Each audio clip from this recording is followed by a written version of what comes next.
You're live. Well, hello, everybody. How's everyone going tonight? Christopher Stratomatic Delaware will be joining us shortly as I make sure I'm muted because no one wants to hear my crappy voice and stereo sound, except for Uncle Ron. Uncle Ron likes me for some reason. Yeah, I but don't not in know. an endless loop.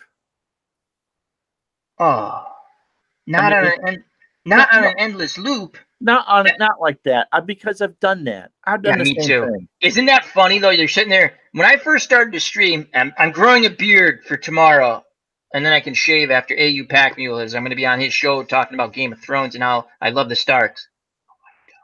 Is that why you look like you're I gonna? want to be prepared. I want to look like ready for Game of Thrones. It's so itchy. How do people do this? I haven't had a beard in years. I Oh my used to god, have one. isn't it itchy? Oh my god. And in my case, it's not the same color as the hair on the top of my head. Here comes There, Christopher. We're live, Christopher. We're live. Hi, guys. put the monkey away. We're live. Put the monkey away, for God's sakes.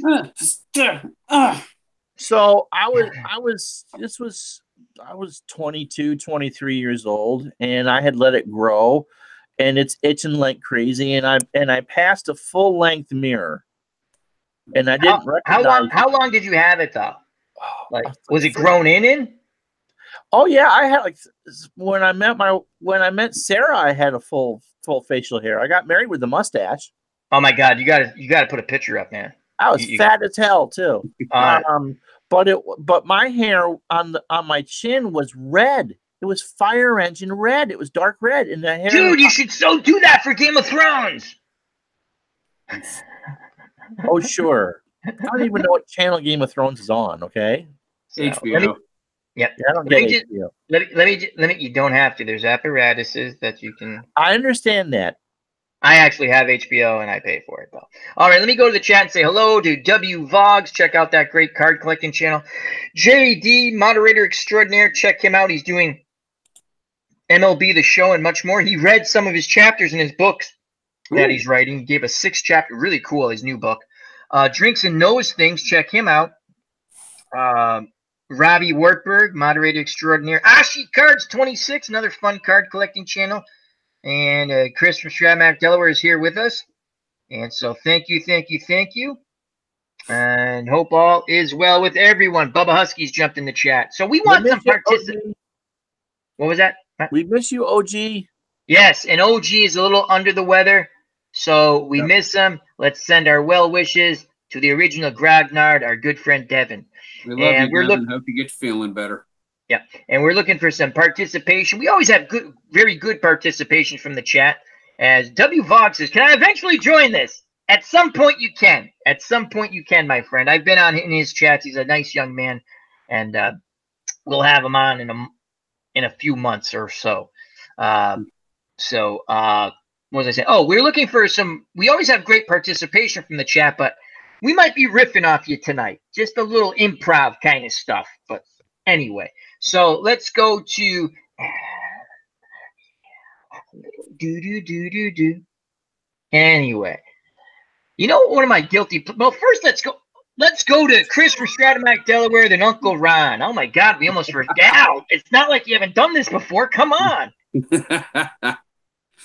Hey guys, this is Chris, Stratomatic Delaware. You know me, you know what I am. Cards and dice, tabletop sports, games. Retro replay. I've got basketball, football, baseball, hockey. I've got 2 different kinds of car racing, horse racing, golf, bowling, all kinds of stuff, all kinds of people making it. I've been on a red, white, and blue racing by play.com run lately. I've just picked up Inside the Cup golf, cards and dice by Inside Sports, same people who bring you Inside Pitch. Very easy game to learn. As a matter of fact, IDJ and I were probably going to do a twosome. Ooh. That's not Dirty Al. Oh. But we're going to do like a I was going to check it out on Pornhub, but it's... Yeah. Now, we're going to do kind of like a hangout thing. I'm going to take a golfer. He's going to take a golfer. Cool. And we're going to play 18 holes, you know? So, I mean, awesome. That'll be pretty neat. That is pretty cool. That is a great idea.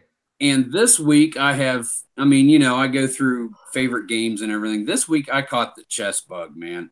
Oh, And I've excellent. got a couple of nice chess sets that my grandfather gave me over the years. And I've never bought a chess set for myself. And I've been watching Coffee Chess, great YouTube channel where they've got the timer going. They're 10, 15-minute videos. There's some trash talking going on. It's really cool to watch. So I got myself a 20-inch tournament board, wood with mahogany and some other kind of wood. Nice. Like almost maybe inch and a half, inch and 3/4 inch squares. And I got a really nice chess set, triple weighted, 3 3/4 inch tall king. So yeah, maybe bring some chess in. My niece likes playing chess. She's getting into it a lot. She's wanting to start a chess club at the high school. So I was like, you know what? We need to start playing more chess. It's a fun game. I love playing chess. Yeah, I taught my nephew way back when. He's in college now, but it was frightening because he was like 10 and he could beat me. Because I taught him the basics, and he actually got a book in the library and read it and read it and read it. And you know how bad and embarrassing it is to get annihilated by like an 11-year-old. And finally, then see Uncle Al gets upset. So Uncle Al sits there and goes, I can't constantly lose this. So I'm sitting there going, I watch him, you know, I play against him now, I'm paying attention, right? I'm like, I get his moves. So I wait for next week to come, right? I wait for next week to come. I go, because he does this thing and it's a classic. I actually looked up I go, what is that attack? And he told me, and I looked it up, right? How to counter it. And so I'm sitting there going, he went, and his eyes went like this. He went, I was like, yeah, I can read too. But yeah, chess is a great game. I'm not good at it. I enjoy it. You know what's fun? I should put it on the channel to watch me get annihilated in about a minute and a half. You can play on the PC and put it on expert. And you're literally. I got a chess. I'm sitting there and I'm going back and forth. I've got it sideways, and I've got a timer app on my phone, and I'm making moves lightning fast and everything. Make one mistake here or there or something, it makes a difference. I mean, I leave like the queen unprotected, and I'm like, crap. And then the other player, he's got to take it. Yeah, but it's really. Yeah, but you're playing both sides on the actual board. When I'm doing that, yeah. I'm actually white and black. Yeah, right. So on the PC and the chess games, most of them are free, right? Oh yeah, you can put it on like expert. Yeah, you can, or what's it called, Ron? Grandmaster or something like that. Yeah, Chessmaster or something like that. Yeah. So. I get killed. I want to see how long I can last. Like 5 moves were the longest. I'm like, how the hell did he do that? You know, and the PC's laughing at you. But last time I played chess, yes, Uncle Ron, was about 6-7 years ago. Some guy who claimed he could play, and I played off and on for years. My wife isn't into it. Really haven't gotten into it. It's one of those games. It's easy to learn, impossible to master. I already took away my own joke, and I beat him in 5 moves. You know, he was all excited that he was going to clean my clock. Like, isn't that you knocked out the trash talker? Yeah, you Bobby Fischered his ass. Which like, wow, I was surprised. So yeah, 40 years ago, I was in a chess club. In the 40 years ago. 40 years ago, I was in a chess club. And you're still kicking ass. Sure I am. Not in chess, but we have a public service announcement from Todd B., another moderator extraordinaire. Program note: don't forget to set your clocks ahead tonight. Spring is almost here. I got one I got to do that with. Yeah, actually, you didn't let me finish the joke, Al. So 40 years ago, I'm in a chess club. Yes. In the 4th grade chess club, and one time I finished 4th. It certainly helps to have your first 2 matches be won in default, but that doesn't matter. A win is a win, Uncle Ron. That's right. Yes. Doesn't matter how ugly or how stark like it is. It's a win. Yes. No, Stark. You made a mistake there, Uncle Ron. Starks don't have wins. They die. Bill Cowher was once quoted as saying, "Who cares if we won ugly?" It's true. Bill Cowher. Yeah, Pittsburgh. He would know about ugly. He sure would. No. But a win's a win. Doesn't matter. I'd rather win ugly any day than lose, you know, it's a great game, but we lost. Bullshit. I'd rather lose ugly. Win ugly. whatever. What did I say? Anyway, now let's go to Uncle Ron. What's going on, Uncle Ron from Retro Sports Network? That's right. Retro Sports Network is my channel, and we're currently featuring the 1982 Major League Baseball replay and some NBA on the side. And I've done I've done pretty much every sport you can possibly do that they've created a game for. Curling. I'd like to do some curling at some point. That would bore the crap out of people. No, there is a curling game on Steam, but it's the goggle things. You got to put the goggles on, you know? Oh, the VR? Yeah, because I was going to buy it. On there, too, and it says it's VR. I'm like, no, I don't want. I just want a bowl, damn it. I so desperately wanted curling. That game fascinates me. It's a cross of shuffleboard with ice and a broom. Man, that's awesome. And a 16-pound rock. Yeah, you got to roll a rock. Oh, nice. Cool. Anyways, so today I did the Celtics game, which was just absolutely terrible. And sometimes we look at other games. Like, for instance, today I had bought Franchise Hockey Manager 5 because someone had suggested it, and gave some reviews on that, gave my initial thoughts on that. So a variety of different things, but mostly we do streams 4 to 5 days a week. And you do a wonderful job. The game, listen, Ron, sometimes you get those games. Oh, my God, yeah. You did a great job. I was there for most of it. Then I left to set up my stream. Yeah, no, I would have left to set up your stream if I could. But. Sometimes people go, how do I pick stuff to stream? I've noticed with me, the way I look at it, I pretend like I'm a boxing promoter or a circus, you know? I want to put on the best, as all of us want to put on the best show possible. Sometimes, no matter what, it's a stinker. I did a card and dice last week, basic strat, and I picked the 61 Yankees. Again, a fascinating team to me. Maris and Mantle, Berra, Howard, just unbelievable team, right? Whitey Ford. And I said, against the 70 Reds. The 70 Reds hit a ton of home runs, right? But I'm looking at the World Series, right? I'm like, God, their pitching staff got lit up by Baltimore. And that's what happened. And it was not a good, but it was fun because a lot of home runs were hit, but that happens sometimes. I watched the first inning of that, and it was like 8,000 to nothing. And I went, okay, I'm going basically, basically over after one inning. Yeah, the game I had today was 37-18 at the end of the first quarter. It's like, nope, no one's coming back on from that one. Wow. ID Gestures in the chat. Tribes fan, how you doing? Larry Harris, the Cubs, the Bears, living my rhapsody. Bubba Husky. Larry Harris says, I just had the 1982 Cubs beat the 82 Astros 12-0 without a home run at Wrigley. Wow. Ferguson Jenkins scattered 8 hits in a complete game shutout. Wow, 12 runs at Wrigley and not a home run. That is pretty cool. Sometimes it's fun. You sit there and you go, wow. That's what I love about what we do. The wild thing about doing 82 is you get a bunch of games, and I'm looking down in the 5th or 6th inning, and the pitcher hasn't thrown a strikeout yet. They might have one or two batters, but no, there's no strikeouts. Like, wow, which is so wild compared to today and 8,000 strikeouts. Chris, you've done a bunch of games from 61.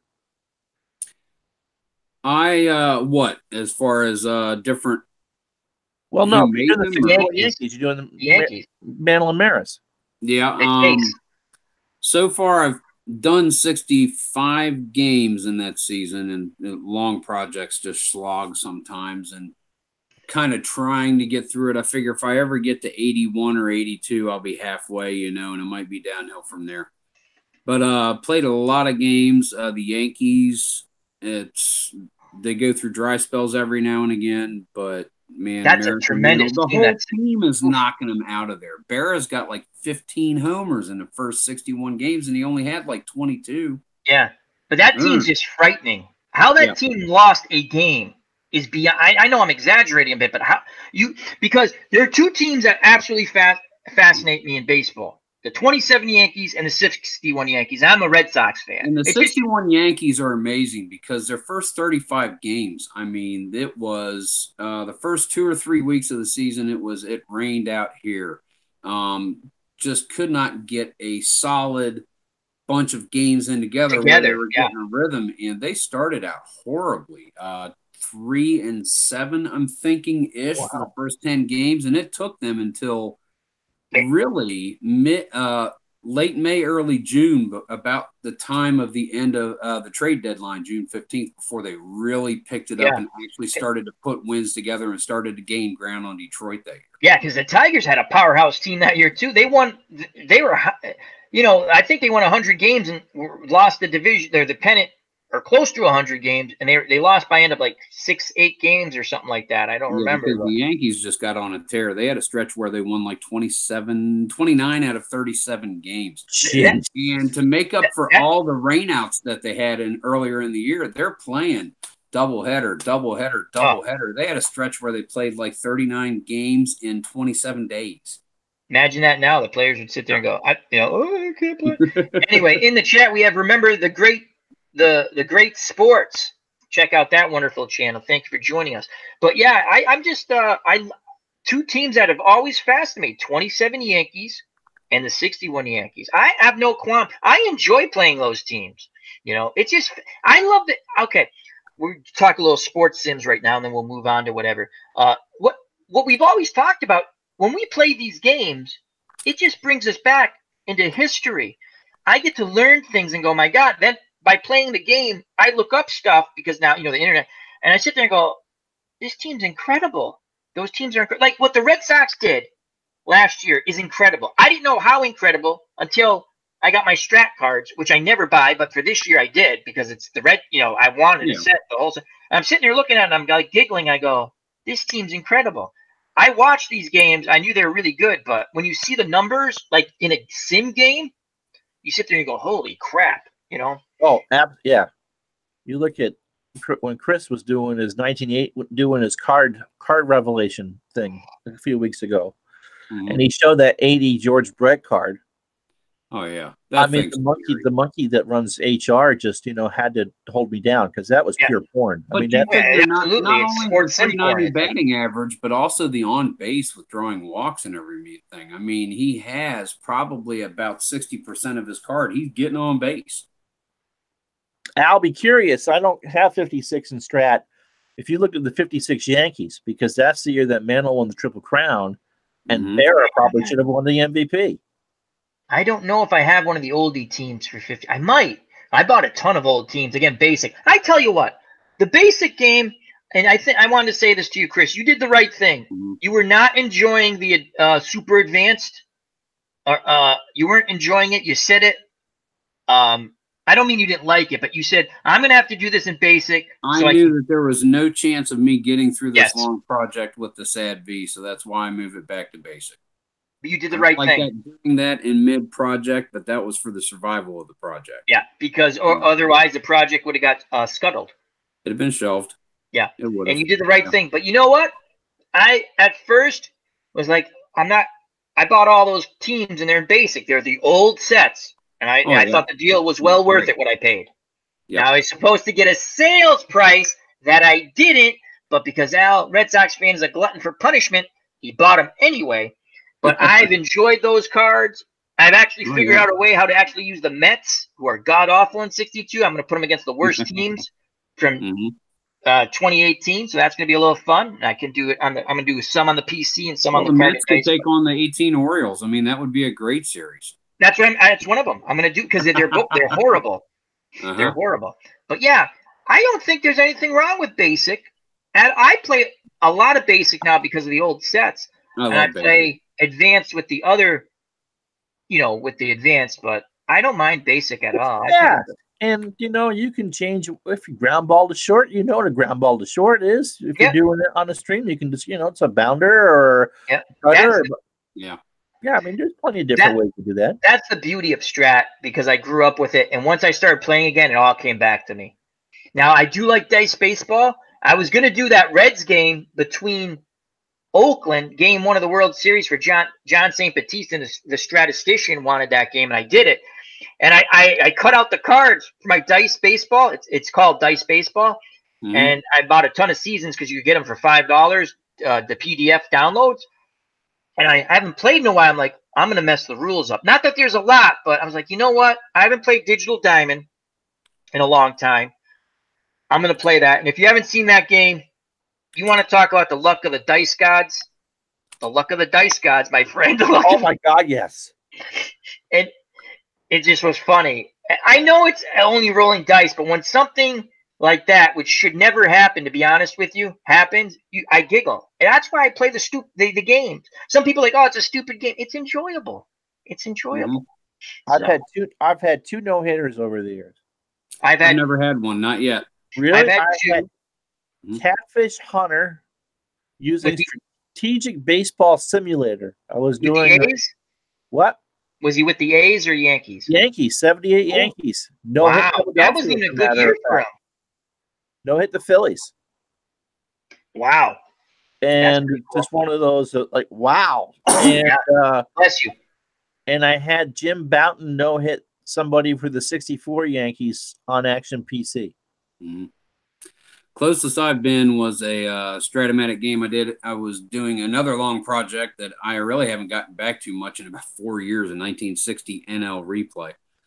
But the Braves were playing the Pirates, and Bob Buell took a no-hitter well into the bottom of the ninth, 2 outs, and Bobby Clemente comes up and knocks one out. The Braves went on to win it. Wow. Yep. Oh. I'll tell you what. I was like, no hitter. Here it is. I actually recorded like the bottom of the ninth and then the extra innings. It's one of my first videos. And I'm like, come on, this is it. This is it. Roll it. And I only had like about 15 minutes left to go on my lunch hour. And we go to Al's extra innings. And I'm like, crap, I got to get Al's extra innings. I got to get this done. You know, as much as I played a game, which is there is a gentleman who actually scored. I did a game between, was it Pedro Martinez and Bob? Yeah, I think that's what it was. The 1998 Pedro Martinez against 1967 Bob Gibson. And that game went on forever. And I remember that game. Rolling. It was a great game. There was a guy who scored it, sent me the image, right?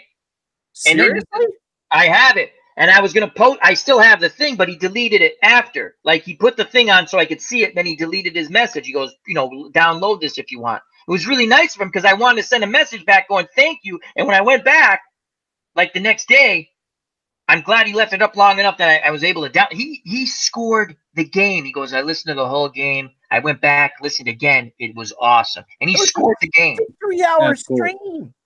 He listened to the whole thing. And again, I wanted to give him props on the next chat. This is a while back, right around that game.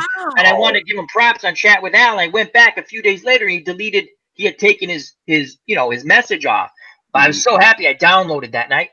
I'll find it next week and I'll show it. He scored the whole game. It was awesome. Hello, Bobby Cantilano. And we also have baseball demos in the chat. Check out the wonderful channel. Baseball Demo says my only no-hitter in history my only no-hitter was in History Maker 1967 Ferguson Jenkins. Fortunately, it was recorded. That is cool. Did you say fortunately or unfortunately? I can't. You said fortunately. Okay, cool. My first no-hitter, I have in out of the ballpark. I have like a 1972 Red Sox team, but it's open world, open sandbox. So I made trades and that. So I end up getting Phil Niekro and all these other pitchers, right? And I'm playing. And I'm not playing it online, right? And I was like, holy crap, I can throw a no-hitter. And I did. And, you get down to the end, you kind of want it. I know it's goofy to sound, but you kind of want it at the end. You absolutely want it. I mean, people who don't play sports sims don't understand it, but you kind of want it. And I'm like, when I got it, I was like, I have to put this on video. So now there's a really cool option out of the ballpark. You can rewatch the game as long as you don't change the day, right? So I'm like, I'm gonna record it. So I'm recording it, right? I mean, I'm putting it up. I'm gonna call it live. I'm gonna pretend like I don't know what happens. And Beatles picked up on it. He went, Al, you're not managing this game. You always manage the Red Sox. I said, well, I kind of played it, and it's really good. And I just called, but it was so much fun. That was a lot. And then there was another one. I think it was Chris Sales. I took a no-hitter into the ninth with Chris Sales out of the ballpark where they give you the 2018 when you first start the season. Obviously, they don't have the real stats because it's the start of the season. And I was playing their schedule, but not as played because I don't know. I was trying to get out in front of it. And that was fun. And again, when you lose it, you're kind of like, oh, yeah. I had a no-hitter going one time, and I can't remember the teams. I can't remember who it was, but I know I got to about the 7th inning, and I was like, you know what? I need to record the end of this. And there are 2 things that'll wreck a no-hitter in a heartbeat. Cold dice and Schrodinger's cat. I stepped away to get my tablet, and the dice, they're like, come on, we got to do this. Come on. And I get back to the table, the dice are cold. And then I'm recording the thing. And Schrodinger's cat, a cat in a box is both dead and alive until you observe it to find out whether it is dead or alive. So here I am, I'm observing the no-hitter. Wow, crap, it's dead. So cold dice and Schrodinger's cat. The one I just rolled using Digital Diamond Baseball, and Todd B had said earlier, you're going to like that game better. And I actually went back to playing a ton of it offline. You could play it really quick. And I was playing the 1976 season, just a bunch of games in a row, not online, just for ha-has, listening to other people's streams and enjoying it. And when it came down, there's a couple of times I said, there goes the no-hitter, because I saw the numbers that were rolled, and I thought, and without really looking, I thought that's too high, that's a single. And I got lucky, they were walks. So it worked out. It was so much fun. I had a game. It was interesting because if it's late at night, I will. If someone's doing, I'll just kind of sit and watch. I'll hit the like button. I'll sit and watch. But I don't want to talk to anybody at 11:30 at night. So I'm waiting for my wife to come home from work, and so I stumble into this stream, and I had a near no hitter in my replay. It got into the 5th, and I don't mention it. I don't mention that he's thrown a no hitter. Just 5 innings, 5 strikeouts, and a whole bunch of bagels. Yep. You can look up on the scoreboard and see where those zeros are.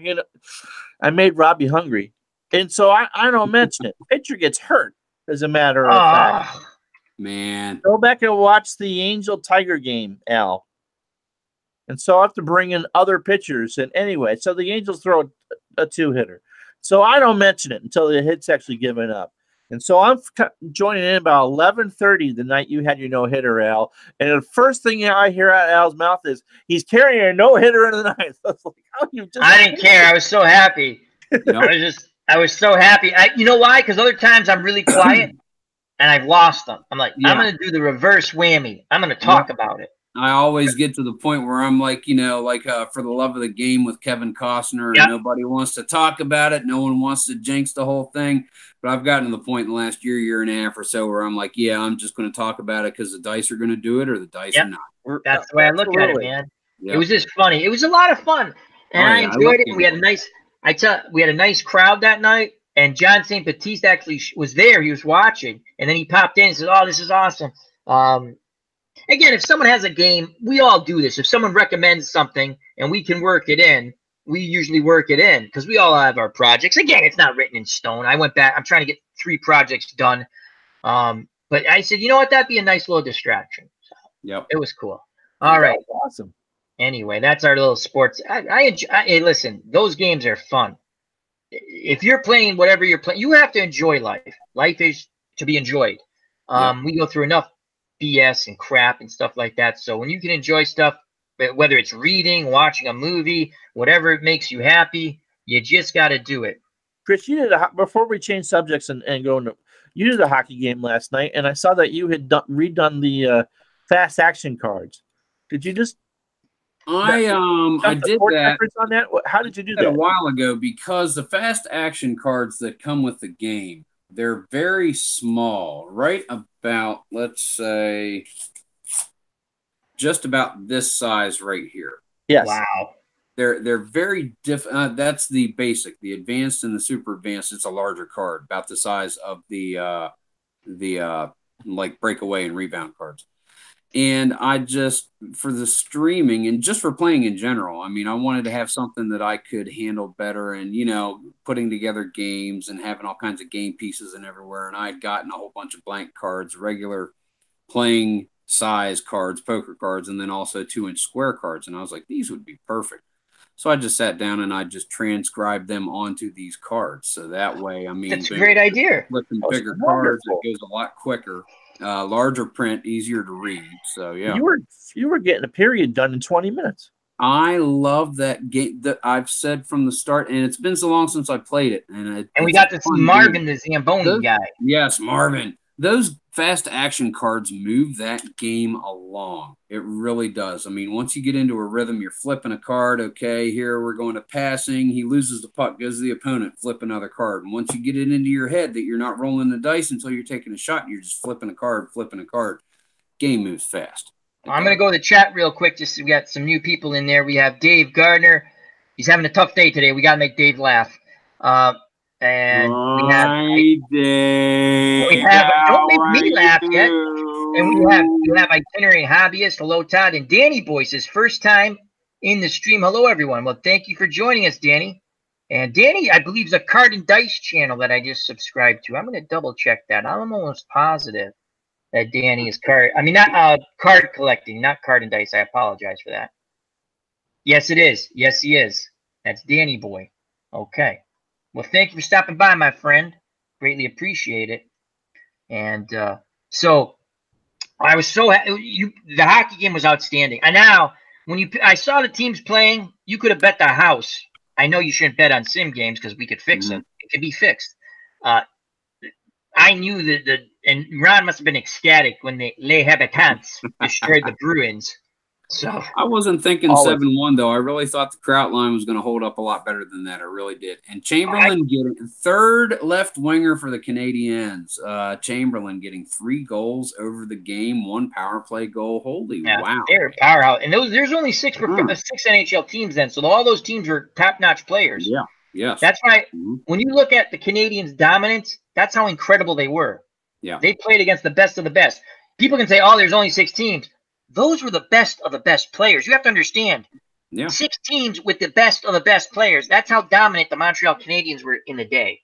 And Ron will tell you more about. I'm sure he knows the history of the Canadiens. Yeah, he does. It's I'm not a huge hockey fan, but it's mind-boggling to me. Once in a while, I hear a hockey fan now go, "Well, it's only." Do you not understand when there's only 6 teams, you have the best of the best players? Yeah. Do you understand that old-time American Hockey League teams, even in the 50s, could beat some of these NHL teams now? Oh, sure. Because you have to understand there's only, even in the 50s, there were still only 6 NHL teams. So when you played for the Springfield Indians in Massachusetts, Eddie Shore ran that team. You know, the whole joke, they actually give the joke on Slapshot, old-time hockey, Eddie Shore. Those teams were powerhouse teams. A lot of the best teams in the American Hockey League could play in the NHL if they had more than the 6 teams that they originally. Those were top-notch teams. So again, I'm not a Canadiens fan, and everyone knows that. What they did is incredible. 6 teams, the best of the best, all the best players on those 6 teams, and they dominated. That's mind-boggling to me. Unbelievable. So, anyway, I don't think that made Dave Gardner laugh, though. Talking about Les Habitants. And before God, this is a nightmare. I'm going to see that in my sleep. Oh, my God. So before I forget, Living My Rhapsody, I believe, will be on Tuesday with ID Gesture. So check that out. And Living My Rhapsody, wonderful channel. She was out with AU Pack Mule the other day talking about the AU's doing his 30 days of Game of Thrones. I'm going to be on there tomorrow at noontime talking about how much I love the Starks. Anyhow, what else is new? Well, oh my God, we got to get to this. This will make people laugh. Okay. Money can buy you a lot of things, right? And if your billionaires have not been having too good of a past couple of weeks, that's all I'll say. We had the Bob Kraft thing with the, that's okay. That happens, a little happy ending and stuff. Now there was another billionaire who I can't remember his name, so I'm clicking by, checking out some articles and stuff, just seeing what's going on in the world. Not really reading anything, but just so it's right. And it says billionaire dies during penis enlargement operation. I went, what? I went, what? Did it explode or something? So I'm thinking to myself, wow, you're a billionaire and you died while they're playing with your pecker. And I mean, it's sad. Don't get me wrong, but I'm sitting there going, dude, you're a billionaire. What else do you need? I guess that's what he wanted. You know, he wanted the thing to hit the floor or something. I don't know, but he died getting a boner transplant or whatever. Got tired of pissing on his shoes, Al. Yeah, it just Dong desanguination. Yeah. Who knew? But I'm sitting there and look it up. I'm not making this stuff up. Look up billionaire dies operation. Look it up. You guys don't believe me. I can tell you don't believe me already. It was on Fox and CNN. I know I said CNN. I'm biting my tongue. And it was on there. And I sat there and I went, what the hell was that guy thinking? You know? Did you find it, Chris? What's that? Oh, you're not. I was typing some stuff in the chat. Anyway, Bobby, look it up. My Twitter wife, look up the guy who wanted a penis enlargement, billionaire. He died. It's true. And put the link in the chat. It's not Al. And I don't need a penis enlargement. You're not a billionaire either. I have. God gave it to me. Thank you, God. Anyway, enough of that. The monkey is eternally thankful. The monkey loves it. Monkey loves it. Anyway, I don't know if that made Dave laugh, but I tried. Anyhow, yeah, but it's a true story. I was like, wow, billionaires are just not doing well. And Bob Kraft must have been ecstatic, going, thank God there's someone dumber than me. And again, he really died, so God rest his soul. But what was he thinking? So, also, did you see Luke Perry passed away? Yeah. Had a stroke and then died. 52 years old. Yep. And I had no idea that he was Katy Perry's dad. I had no idea. What? He's Katy Perry's dad. Yeah. Is he really Katy Perry's dad? Yes, I had no idea. I didn't know that until you just said that. Yeah. Wow. Are you making that up? No. You're laughing. I heard it from somebody else, so I'm going off hearsay on that one. I am going. All right. Are we correct with that? I'm gonna find out. But yeah, he's already dead on television, right? That was Riverdale? He was on 90210. What? Yeah. That was an addictive show. There are people I love that show. Love that show. Never watched it. I did. One of my girlfriends liked it, so I watched it with her. Oh, we had the whole handshake snap thing going. I mean, yeah, I love that. They're doing 6 episodes this summer as adults, but he wasn't on it because he had prior obligations or something. But yeah, that was a shocker when I went. I had heard he had a stroke, and then 2 days later he passed away. Jan Michael Vincent died. Remember Jan Michael Vincent from Airwolf? Airwolf, that's it. Yeah, it was 74 though. Yeah, but still, he died. Yeah. Oh no. What? Let's see. Trying to find parents. Didn't realize that. Well, no, I'm on Katy Perry's. I didn't realize she was engaged to Orlando Bloom. I like Orlando Bloom. Yeah, I like Katy Perry. Well, I understand that. I like your beard. Well, this is my Game of Thrones beard. It's very itchy. It's very itchy. I'll be shaving it after I do my AU Pack Mule interview tomorrow. So that should be fun. I think around noontime, that's when it's going down on AU Pack Mule's channel. It's 30 days of, I was going to say Lord of the Rings, 30 days of Game of Thrones. So yeah, when you I don't shave think last? she's related to Luke Perry. Yeah. What was that? I don't think she's related to Luke Perry. Her given name born was Catherine Elizabeth Hudson. Yeah, I didn't think she was. Yeah. Whoever gave you that information, I can't remember, so it's a good thing for them. I know nothing. Nothing. I see nothing. I know nothing.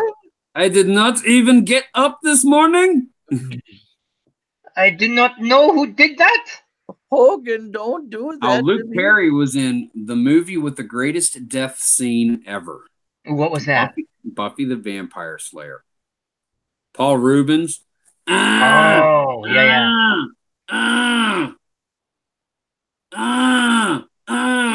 Dunk, dunk, dunk. You mean Pee-wee Herman?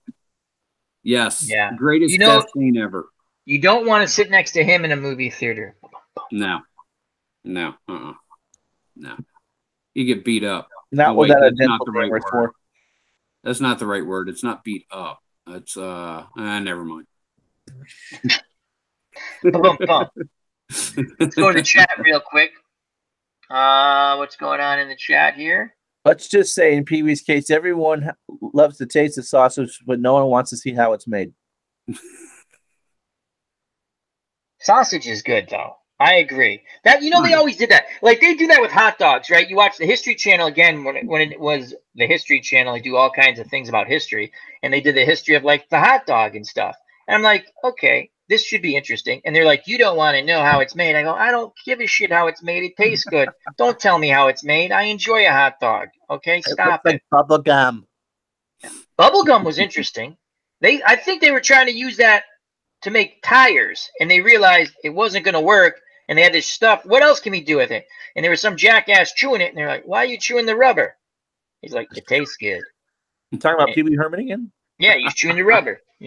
But and popcorn was found to be a fluke. I always thought if you dried any corn, it would pop. Not true. I watched the History Channel. It's got to be a specific type of corn. Now you've heard the story of how microwaves were discovered to heat food, right? No, I did not. You shall tell me, Uncle Ron. Story time. I will tell you a story. Excellent. Yeah, it was Rob who said Luke Perry was her dad. Who? Robbie Warburg? No, Robbie. We were in the chat the other night. It was Rob who said it. Dinah's cousin with another mother. So they're building, advanced radar facilities at the end of World War II. And they're testing in the lab, and someone just happened to have a Hershey bar in their pocket. And when they went to pull the bar out, it had melted. Well, what did you do? Well, I sat around one of these radar horns. Oh, and so now you're old enough to remember the Amana radar ranges? No? Yeah. Yeah. What ranges? Yeah. Those were the first microwaves. That's what it was. It was designed to advanced radar. They discovered that it cooked food. And so microwave, that is a radio wave. So that's pretty cool. That's pretty cool. Well, that's like how they discovered Viagra. It was sort of that was supposed to be heart medication, right? And they're like, it sort of works. It gets the blood flowing, but we're not getting the result we want. And the guy's sitting there going, no, it's good. It's good. I got the result I want. Yeah, it's good. Yeah, good. Can I have some more of these heart medication pills?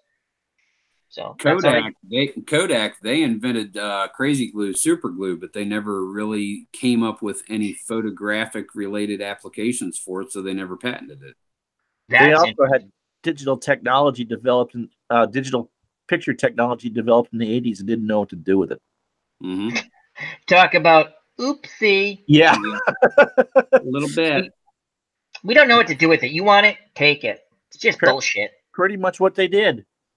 We don't know what to do with it. I don't know what to do with these cell phones. Here, you take it and make $1 million. Yes. Why don't we find these people? You don't want this idea? You sure? It's stupid. Okay. Can you just sign this over to me? It's stupid. How much? I'll give you $1. Okay. Yep. Okay. But that's like, okay. Drugs are bad, okay. You ever watch South Park? The counselor? Okay. Yeah. Drugs are bad, okay. That was South Park I haven't watched in a while, but my God, that always made me laugh. Yep. As Danny Boy, who's just joined us for the first time, goes, I like how you guys just basically have a random chat, LOL. Well, that's basically all we do. I'll wait till we get off the rails. We haven't even gone off the rails. No, yeah. I tried to with the early boner talk, but and by the way, we're getting there. We're warming up. We're warming up. We're warming up. Yep. Yeah, Pee Wee was a warm up. Yeah, Pee Wee was a warm up. If it lasts longer than 4 hours, my first phone call isn't to a doctor. No, we've always said that. I never understand that. It's like, call your doctor. I'm like, well, no, because it lowers your blood pressure. I mean, that's why I know that, but you know what? If you told a guy, listen, you take this pill, you might have a boner for 4 hours. Woo! You might exactly. They're gonna be like, dude, I can call the doctor and I don't have to use my hands. Okay. Right? Where'd you get those blisters from, buddy? Al, that would give due meaning to the words touch tone dialing, right? Oh yeah, the touch tone. The monkey's like. The views and opinions expressed on this show are not necessarily those of Al Red Sox fan or YouTube channel. Even though they came out of my mouth. Thank you, Christopher. That way we can't get sued. It wasn't my view. I didn't express it, but you said it. I don't know. I'm hopped up on coffee. What's in the coffee? You got anything honey mustard? No. Honey? No.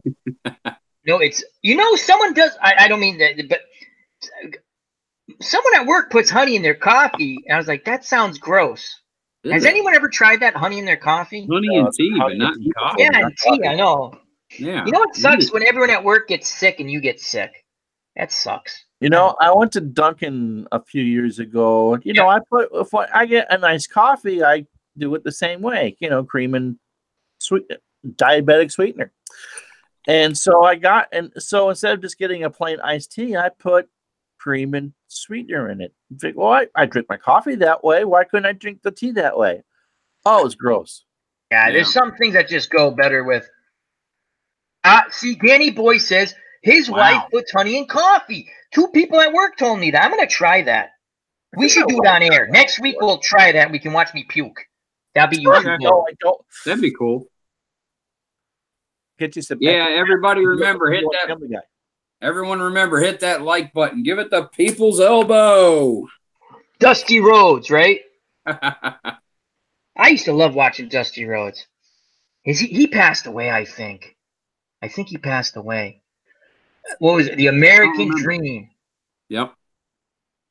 He had some fun matches with the cowbell matches were awesome. Bang! Oh, God, good stuff. Danny Boy says if you're sick, it really helps. I don't think it's going to help our sickness. Coffee? Yeah, honey's good for you. It is. Dusty Rhodes died in 2015, age 69, kidney failure. Yeah. Tribes fan just said that too. That's too bad. I couldn't remember if he passed away. Because honey doesn't expire. And if you get local honey, if you move to a new area, if you get local honey, it builds up the antibodies. Yep. In that area? It will help to tone down your allergies because you are giving yourself small exposure to all of the pollination that is in the air in that area. As the Cubs of Bears says, more cowbell. Do a Christopher Walken, Chris.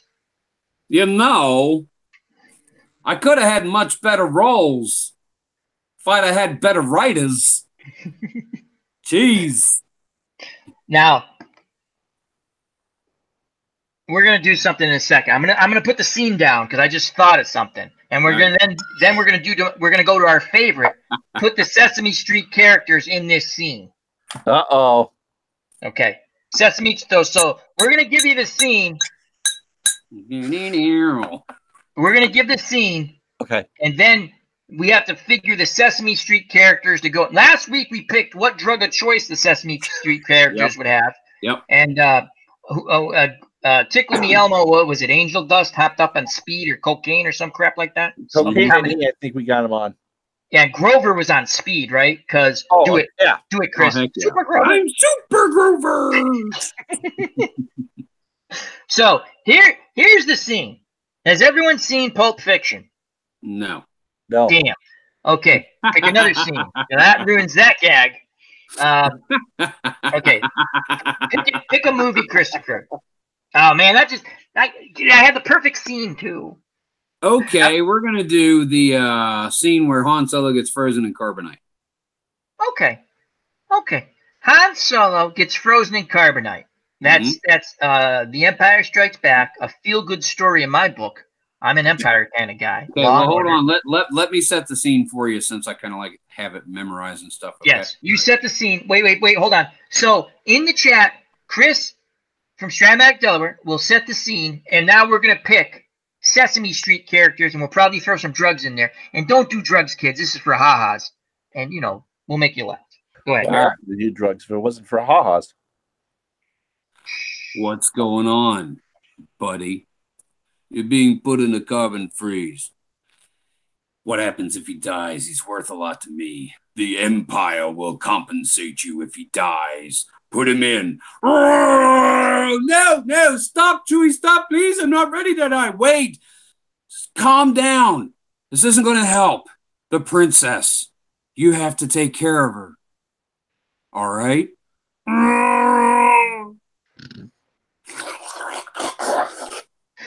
I love you. I know. Down he goes, and then the whole thing, and he comes up, and then the Ugnaughts push him over. Oh, they've encased him in carbonite. He should be quite well protected. If he survived the freezing process, that is. Well, Calrissian, is he alive? Yes, he's alive. And in perfect hibernation. Very good. He's all yours, bounty hunter. Reset the chamber for Skywalker. End scene. Okay, so we have Lando Calrissian, right? Yep. I got to write this down because I'll forget. Yep. So we got Lando. Yep. We got Darth Vader, right? Mm-hmm. Yep. Darth Fett. Vader. Boba Fett. Mm-hmm. Okay. And Han, Leia, Chewie, and 3PO. Han, Leia, Chewie, and 3PO. All right. Now, we have to come up with the Sesame Street characters to come up for these. All right, so Darth Vader. I see Grover as Darth Vader. Our Tribe fan is thinking Oscar the Grouch. Oh, I like that. Well, Calrissian, is he alive? All right. Okay, so we got Oscar the Grouch. Well, that's a good one. Let me. I like that one. So Oscar. Also, what, I got to redo the scene? Okay, I'll try. No, after. We're going to pick all of them because you can do voices. You're going to redo it. Yeah, and I'll try. So what were you saying, Ron? Who did you think? You were saying Oscar. Okay. I'll go with that. Oscar. Tribes fan says Oscar as Darth Vader. I know you can do Oscar, so. You know, okay. Now, Lando Calrissian. That's a tough one. Lando. Well, Chewie's got to be Cookie Monster. Yes. Chewie's Cookie Monster. I like that. Chewie's Cookie Monster. Muppets. I mean, it would have to be Fozzie for Chewie. That's where I was going. We can use Muppets too, I think. No, let's do Sesame Street. Just Sesame Street? Yeah, okay. Just Sesame Street. Yep. So we're going to do Cookie Monster for Chewie. Yep.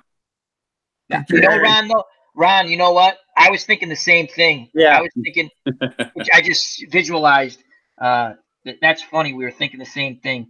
Okay. All right. C-3PO. C-3PO. That would be saying Grover.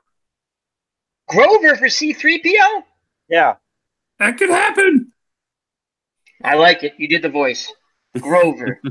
And we're going to go to the chat and check what they say, too. We've encased him in carbonite. Hello, Alan. Alan Vanderson, long time no see, great friend of the channel and the community. And AU Pack Mule, he says, honey and coffee is the best. I will be on AU Pack Mule unless he cans me tomorrow at 12. So, unless I get carbonated or something. Oh. So, Grover is 3PO. Right. Oscar's Darth Vader. Cookie's Chewie. It's funny that Ron and I were thinking Fozzie Bear because of the Muppet. We're not doing Muppets.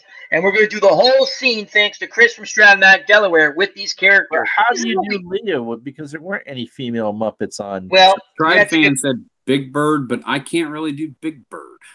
You know, we might have to, for Leia, I mean, doesn't that have to be Tickle Me Elmo. Tickle Me Elmo. Closest thing to a woman on Sesame Street, Tickle Me Elmo. He's kind of out there, right? I love you. Yeah, Tickle Me Elmo is Leia. Tickle. Okay. So does that make Big Bird Han? Ooh. Han Solo. We have Han Solo, Boba Fett. I think the Count should be Boba Fett. Okay, yeah, that'd be cool. Because Boba Fett, kind of a serious kind of dude. The Count, that would be cool. OCD. Yes, I think Boba, right? So the Count is Boba Fett. One body in carbonite. Two. One little bounty hunter. Ha. Okay. This is going to be fun.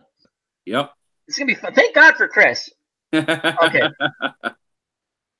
So we need Han and Lando.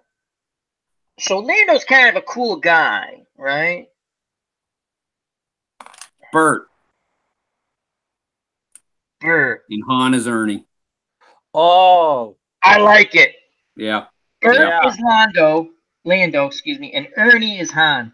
Oh my God. Okay, so we're So gonna read 'em throw back. this. We're gonna tell this to the chat. I know they're listening, but we're gonna stick with this unless we're gonna wait. We're let them respond. If they come up with something we like, we might change it. But it really goes down to Chris now because he's doing the voices. And everyone, let's hear a hashtag. Thank you, Chris. absolutely. That's incredible. Okay, who's doing 3PO again? Was it Grover? Grover. Grover's 3PO. Cookie's Chewy. Yep. Tickle Me Elmo's Leia. I love you. That's good, Ron. Ernie is Han. I know. Count is Boba Fett. Oh, I got to channel this. Yep. Yeah, we can take our time, but it doesn't matter. Oh! What's happening? We're getting ready to do the scene where Han Solo gets frozen in carbonite with Sesame Street characters. Because that's what we Awesome. do here. Yes, you made it just in time. And you, while you get your thoughts ready, so we'll go through it real quick. Bert is Lando.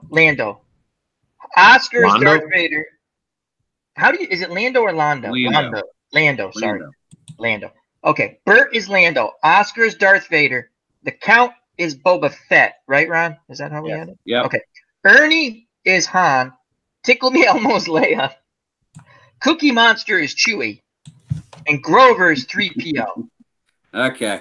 All right. I got to see if I can do this without using the exact lines because I got to put Sesame Street into this. So I got. Yeah, you just do it. Now you hold on once. Get ready. Think it out. Yep. And someone's breaking into Dog's house. We got to stop that. Anyway, Dog, what's going on with your channel?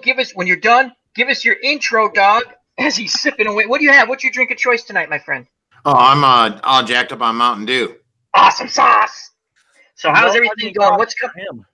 It's going great. You're doing a live stream with AU Pack Mule tomorrow, right? Yes, I am. Oh, we guys. Oh, yeah. Yes.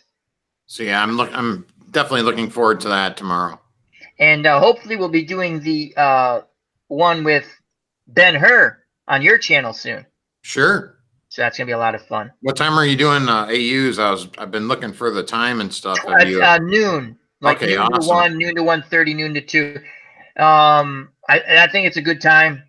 I got to do stuff with my dad, but I think that'll be a good time. And there might be times I'll say, "Hey, you, what did you do, dumbass?" Yeah, don't have to hurt yourself over it. Careful. It's just Sesame Street, dude. I know. Anyhow, I'm gonna send a link to JD in a second because I missed you wanted to join last week, and as I tell you guys, I go through. I told Ron I'll watch this 3 times during the week. I crack myself, and it's even funnier when I see the chat, and then because I miss a lot of the chat, I'm trying to be better with that. And I saw JD go, "Come on, I want to be on. Come on, I want to be on. Come on." So I'm gonna let him be on. Plus, we love JD. That's true. So all right. So I'm gonna send a link to my good friend JD. You do that, and then we will rehash the penultimate scene of The Empire Strikes Back. I'm going to mute myself. Everyone's like, thank God. All right. Let's see if we can get this. Here we go. Yep. What's going on, buddy? You're being put in a carbon freeze. Okay, Bert.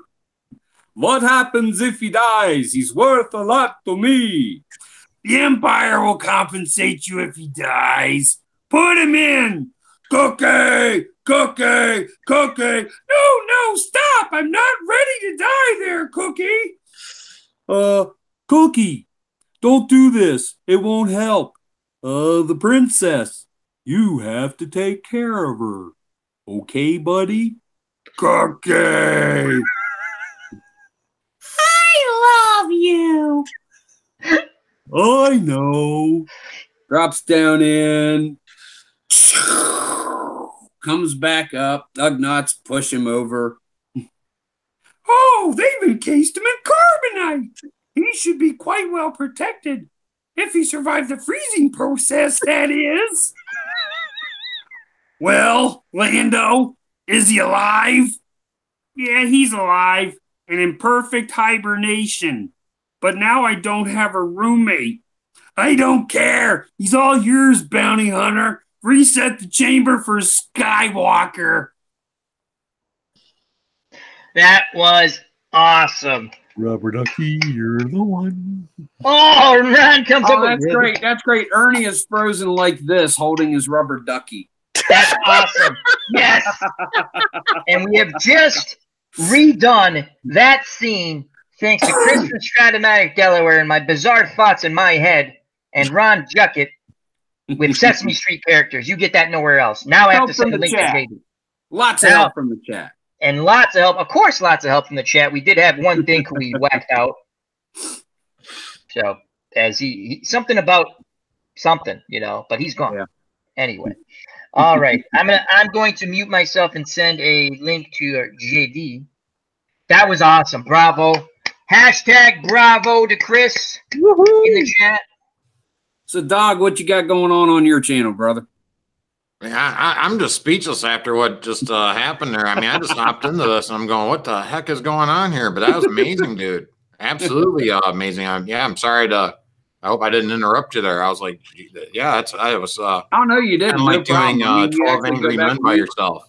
You actually go back a wee little bit in the video before you showed up, and I actually did it with the Star Wars characters' voices for the most part. So, yeah, because Empire, that's my groove right there. Yeah, obviously. Yeah, that's pretty cool, man.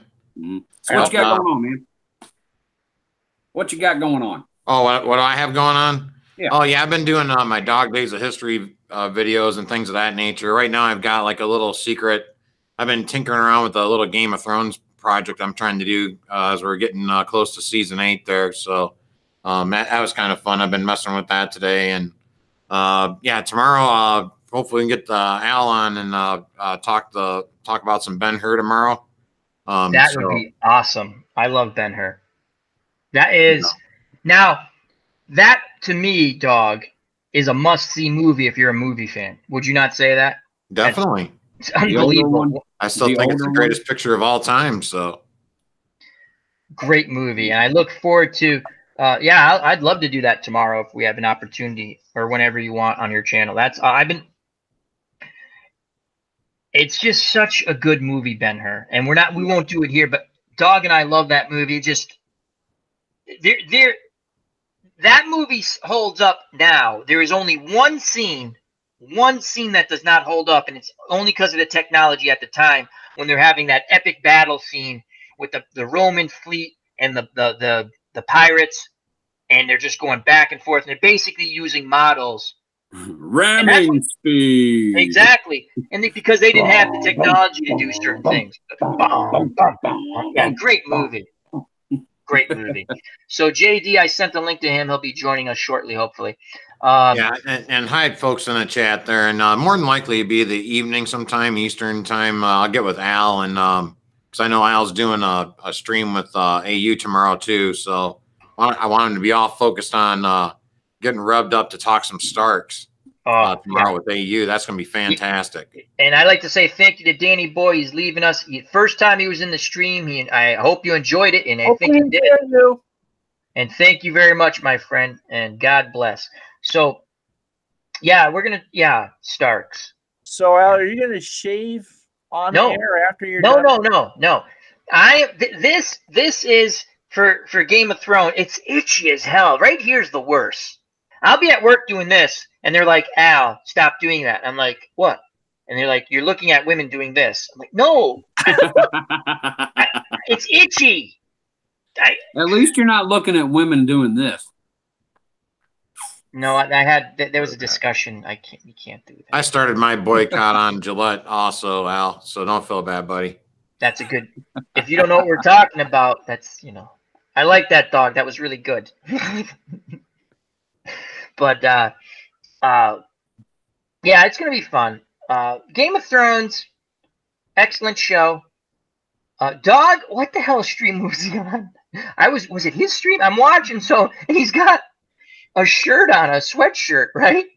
And he goes, I'm wearing this for Al. It says like Starks or something on it. I started laughing. He goes, because he loves the Starks. And it's not that I dislike them. They're just stupid. It wasn't on my channel, was it? It was on somebody else's, wasn't it? Yeah, but it was a really, oh, I think it was Drinks and, was you on Drinks with No Things? Or one of the hosts with Drinks and Those Things? Not for a bit. Trying to remember. Maybe it was my channel. I know I did a thing about the trailer, and I was wearing my Superman shirt for AUs. So yeah, it was because you did the thing on the trailer. It was funny because I just got home and I put it on. You go, everyone's seen the trailer. And I'm like, I haven't seen it. I just missed it. I go, I haven't seen the trailer yet. Hey guys, I'll be right back. But yeah, I wore that shirt just for you, Al. That was funny. Oh, you know what? It might have been on Milt's. Yeah, I think it was on Milt's, maybe. Oh, on Sunday. Our last top 5 we did. Yeah. Oh, the fights. It was top 5 fights. Yeah. You had some good ones. Can we touch base on that or no? Sure. Okay, that was awesome. You're number 1, and I didn't even think of it, but was it the Hound in area? Yeah, the Hound. I call it the Hound and all the chickens. Yeah. That is one of my, when I'm thinking of fights, right? That is one of my all-time favorite scenes. I just didn't click with, because I was thinking when the mountain popped the Viper's head like a grape, I was like, that's pretty gruesome, And then when you had it, that was one of the, I think that was my favorite storyline in Game of Thrones, the Hound and Arya. And then you said, I wish they'd do a spinoff and just them going on adventures. He goes, I don't even care what they are. Yeah, just them two together. Like Mork and Mindy or something, Laverne and Shirley, however you want to do it. I'd watch. I would watch that. As soon as you said that, I go, that is freaking awesome. Because that was, their adventures were the best. Remember when they got to the Vale and they go, your aunt's dead, and she just breaks out laughing because the Hound's like, oh God, I'm stuck with her. He thought he was going to get money to give her back.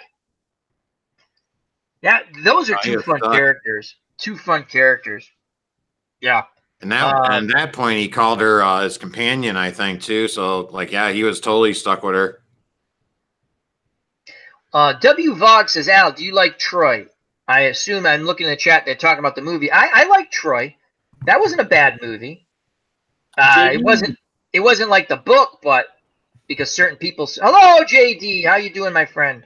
I thought it had its moments. Was that the one with Brad Pitt and the guy? Yeah, he was Achilles. Not the greatest movie, but it was a fun movie. I think that what it was. That movie kept irritating me was that they kept getting ready to fight, and then nobody would fight. They would oh, we're gonna go fight, and then the whole army would show up, and then the whole other army would show up, and then they'd be like, no, we're not gonna fight today, and then they'd go away, and it seemed like they kept doing that back and forth, kind of. The one thing that was interesting to me. Because I watched when I first watched it. We all had to read that in school, Troy, or it was like that long.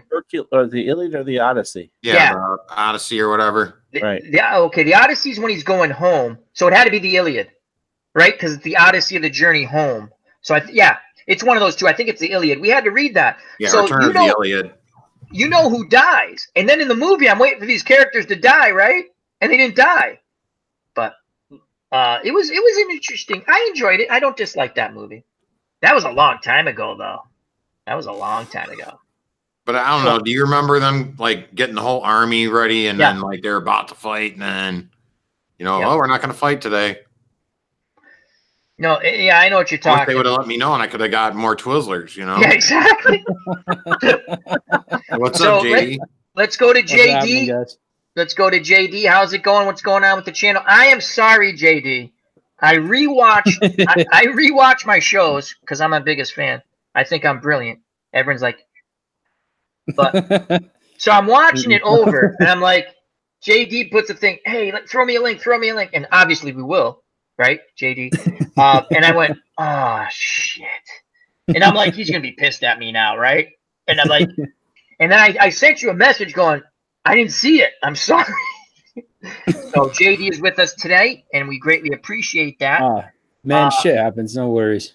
So what's going on with your channel, and thank you for the 6 chat. I bowed out around the. I think you stopped though. I did. My throat started to hurt about the end of the 4th chapter. So actually, the end of the 3rd chapter, and I went through the 4th chapter, and I couldn't handle it anymore. So tell us what's going on with your channel. If you're not, this is JD, and if you're not subscribed, please do so. Great FOC member, friend of the channel, friend of the community, and we support one another regardless of what we stream. We have people who stream entertainment stuff.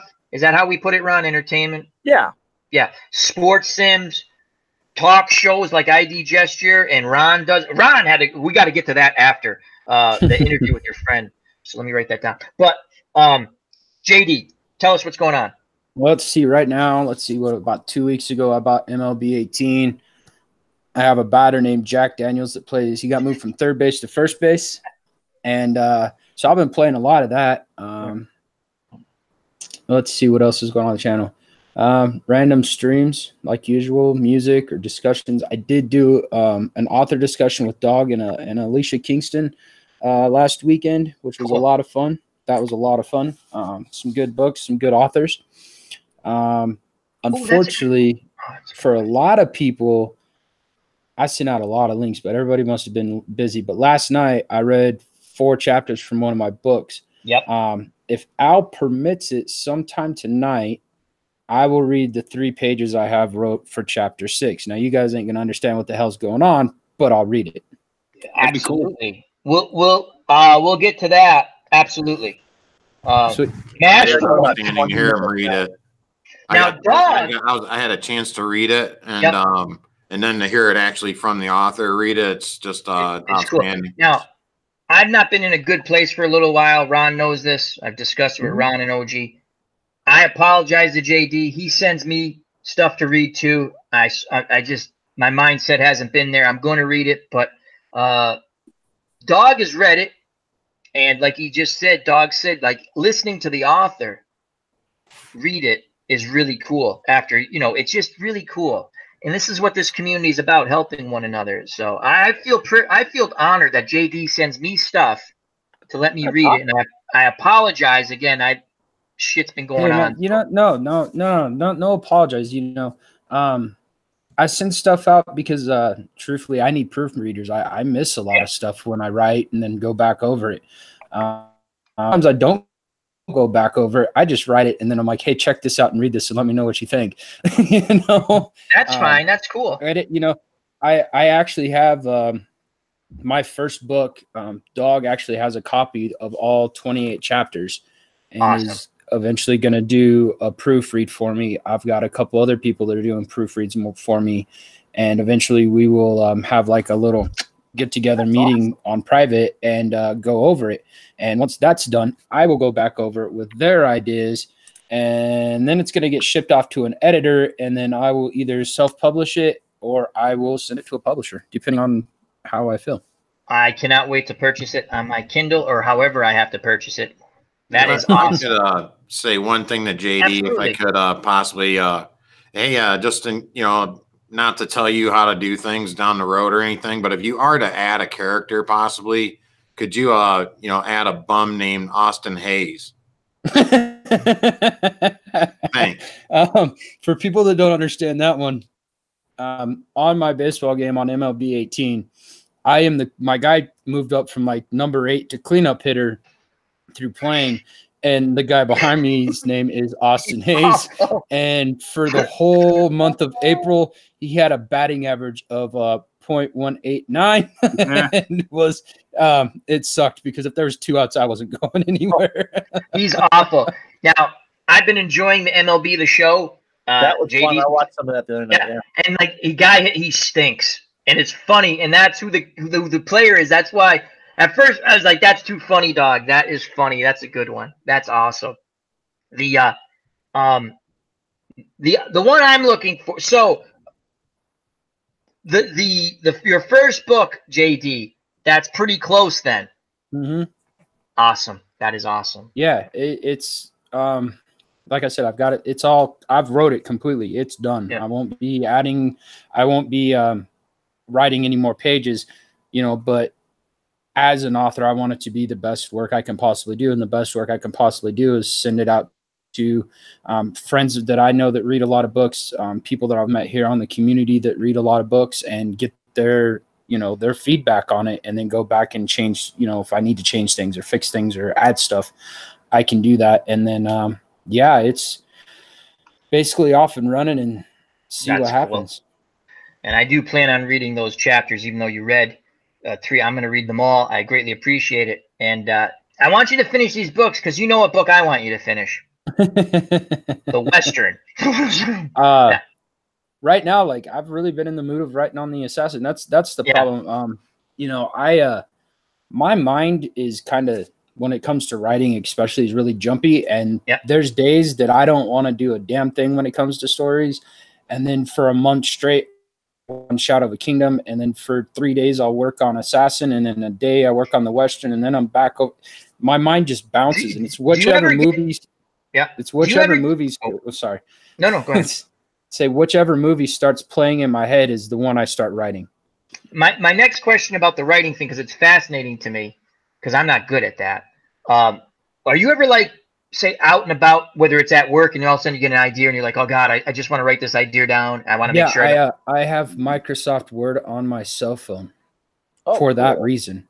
For that reason. So you will jot down ideas before you.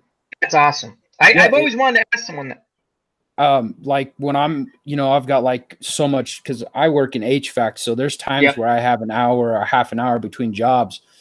And there's times I've stopped at the gas station, walked in, grabbed something to drink, grabbed something to munch on, and I'm like, oh shit, and I write it out real quick, and then I head off to my next job. That's the best thing to do, because sometimes your best ideas just come to you like that, Yep. So, thank you for sharing that. And yes, you will read. It will be an honor that you want to read those 3 pages on this channel. I greatly appreciate that. Okay. And it's a nice segue to lead to Ron, who had an interview. Our wife wants to go to bed. Okay. So. Yeah. Ron, just give a brief, not a brief necessarily, but your interview with Andrew was fascinating to me. It was fun, wasn't it? I've known him for years and years. Andrew, Andrew's a writer.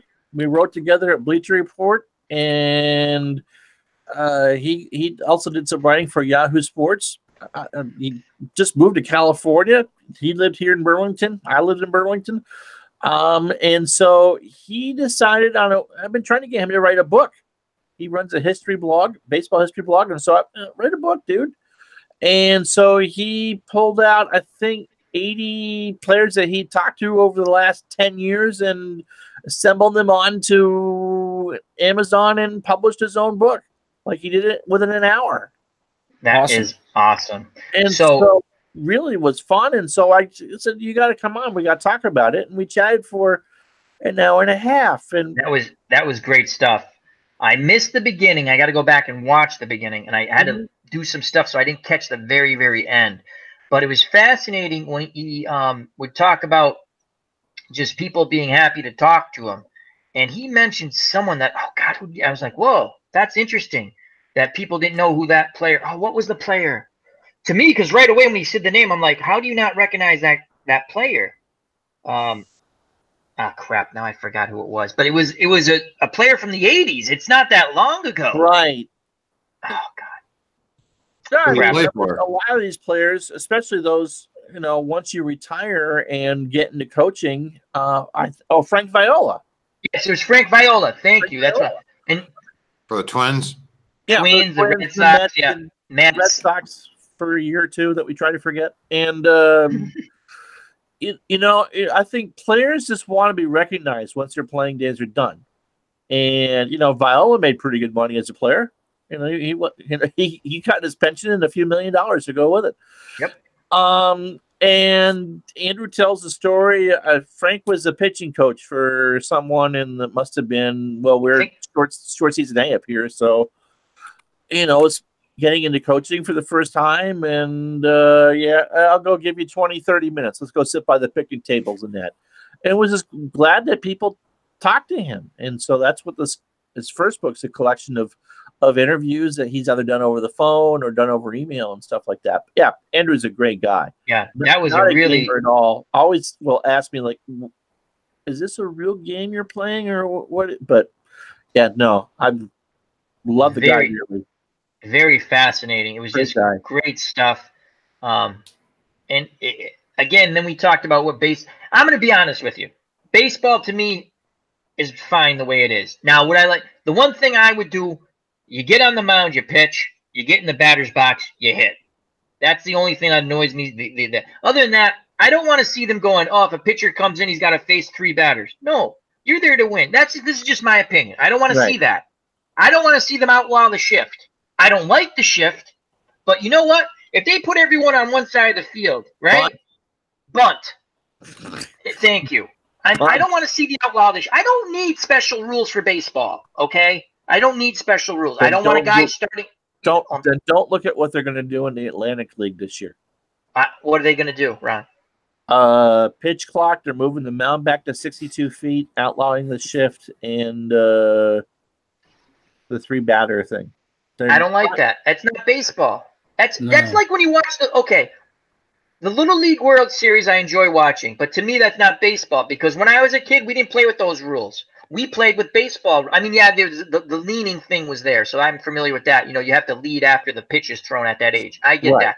But there are some other things I'm sitting there going, and again, that league is played that way all the time. Not just that series. These teams play those rules all the time. It's a different type of Little League baseball. I enjoy it. I watch it every year. But even as a kid, I go, we don't play with those rules. It's a specific thing. I don't need the changes in baseball. I get it. I get it. It goes long. Commercials are part of it, but it's more taking the pitches and things like that. And I understand when people get frustrated. Even Ron in the World Series game, I forgot the one that went a gazillion hours that the Red Sox blew. I'm still pissed at that, even though they won. I get it when people get frustrated, but I don't want to see these crazy changes. I don't. Yeah, I want the pace to quicken, not necessarily the fact that the games go forever, but just get the damn ball and pitch it. That's my point, and I'm in agreement with you. I think if you just get the damn ball and pitch it, I don't know. The shot clock, the pitch clock. You know what I don't like? I liked the idea initially, and I thought about it. What if the pitcher, they're going through the thing, and just like Ron says, get on the mound, do your thing, and pitch. When you're in my view, not to turn this back into a sports discussion, but I think if you do it in the minors, you get into a rhythm, and by the time you get in the major leagues, you're used to doing it. And I think what happened was that we got away from doing that, and if you ever watched Pedro Baez of the Dodgers pitch, even with nobody on base, it's 45 seconds. Yeah, it's ridiculous. It's absolutely ridiculous. Just get the damn ball and freaking throw it. I like to say, hold on a second, Ron. I like to say, good night, Bobby. Thank you for stopping by my Twitter wife. Bobby. Thank you. Sorry. What I found interesting about Andrew, because it's the first time I've really interviewed someone that I've actually known. I mean, I know you guys to a degree. Right. No, I understand. We know each other better, but I've known. I'm not kidding. He was a customer in my store that I ended up working with at the store. Good friends. Really good friends. Was I did not know his baseball background. And, I not really knowing Dog, I've talked with Chris and I've talked with you and we talked with each other, it was passed down from a family member to you. And so it was kind of like this community. It's the ties that bind and everything there. He taught himself baseball. There wasn't anyone else in his family that was into sports. And and he lived in the boonies. He lived in the backyard of Dartmouth University, which he didn't share. But that's where he grew up, right on the Vermont-New Hampshire border. And so all that was self-taught.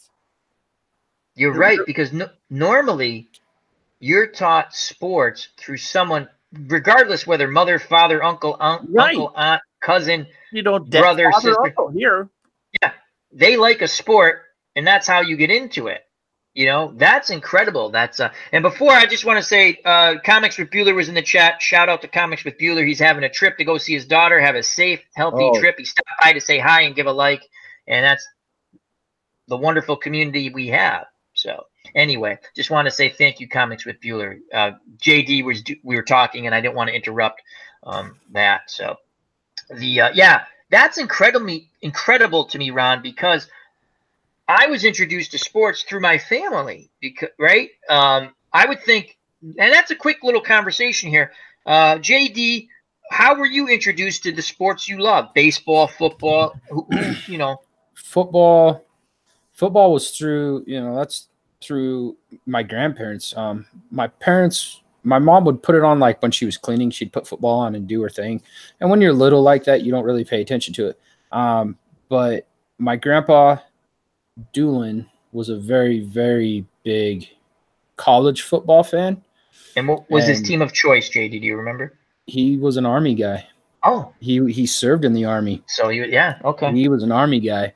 So, every time Army played, Air Force, Navy, any of that, I sat with him. And, we also watched, any other college that was on. He didn't really watch the NFL.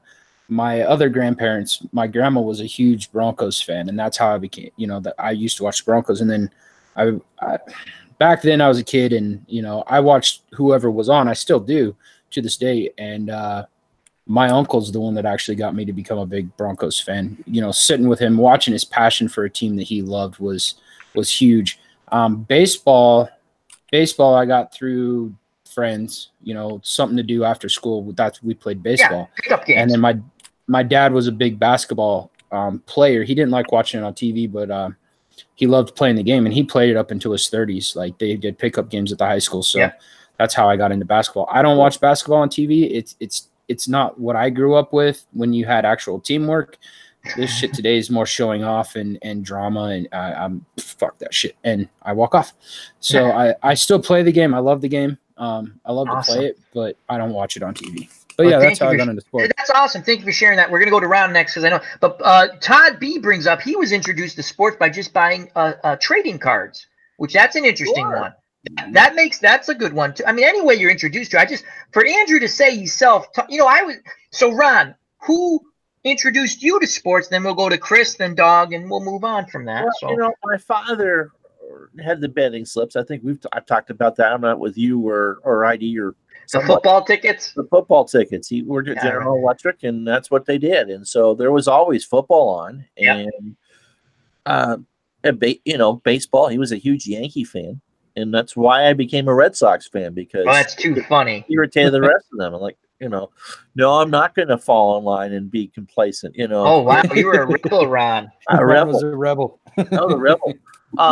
But that, so it was on in a house, and it was something that you love the crowd noise and the music that goes with it and the excitement, because you get that electricity through television. You do. And so it was something I was drawn to. And then, I had an uncle who taught me how to listen to games on the radio.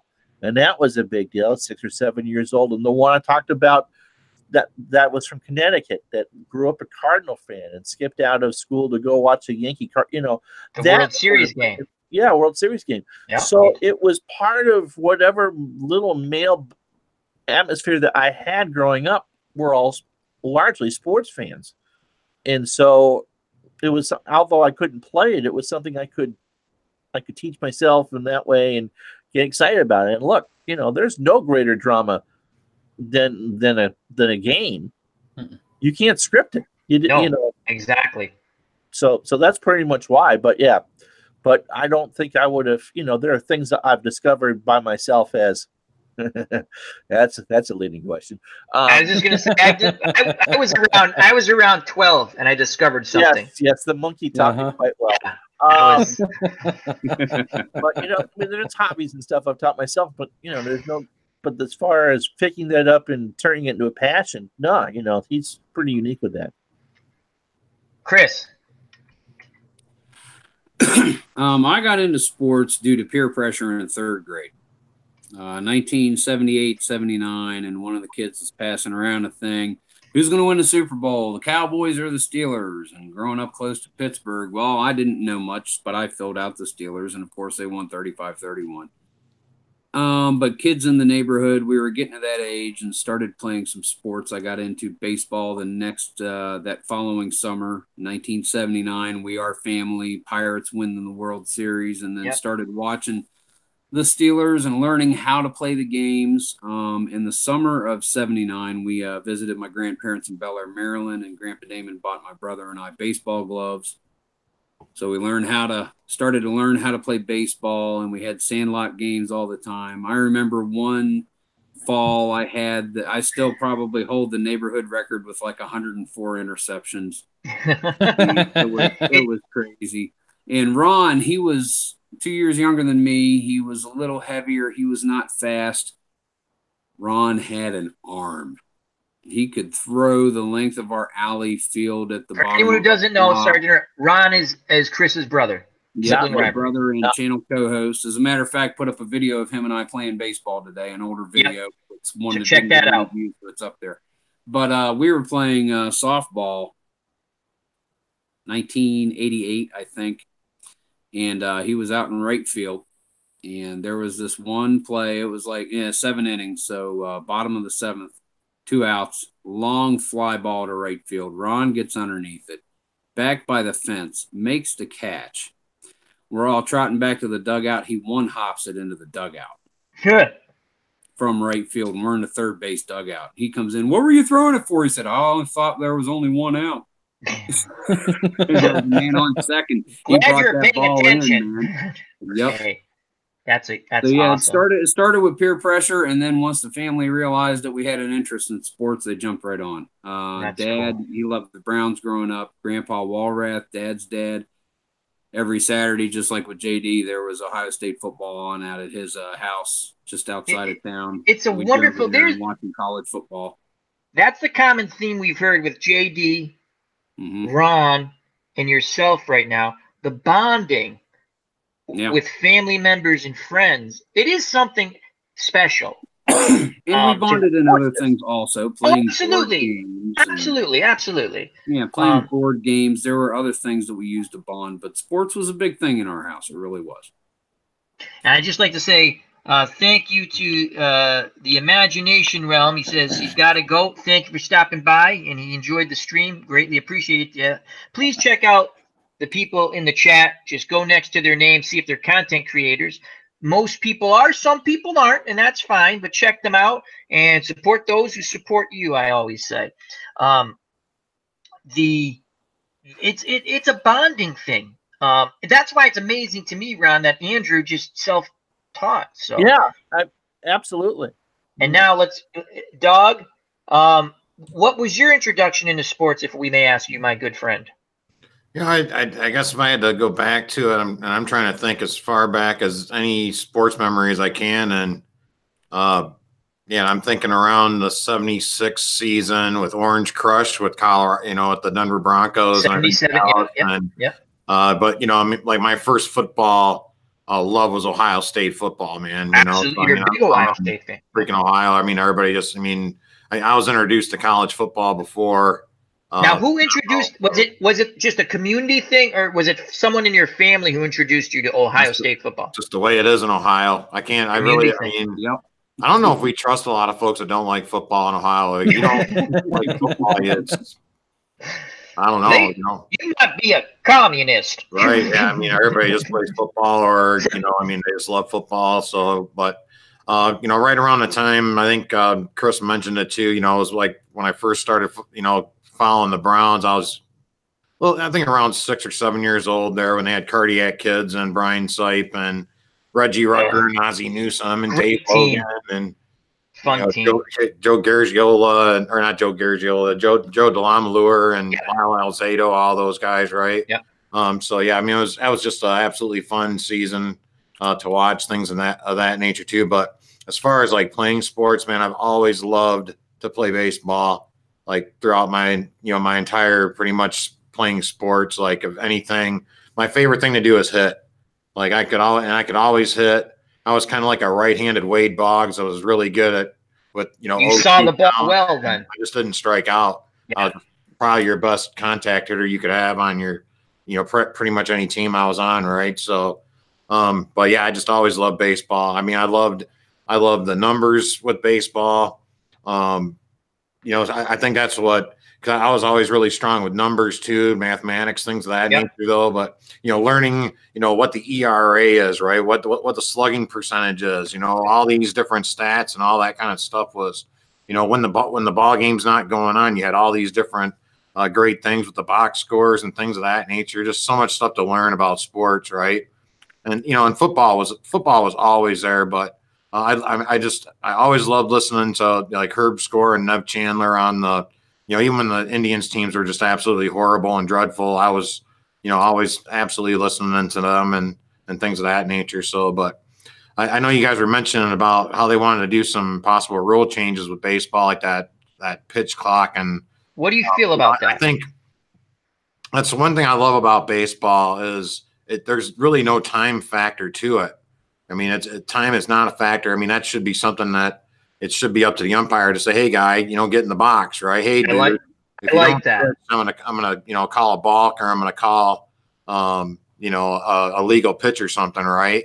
You know, leave that to our umpires to decide on that. I don't want to see a pitch, you know, timer on the screen, right, when we're watching the ball game or something, right? That's what I'm afraid of, because we're getting away from the purity of the game and getting back, you know, getting to something that's really, you know, time is really not a factor in a ball. You know, one baseball game could theoretically go, you know, forever. Every game could. I love that, what you just said, dog.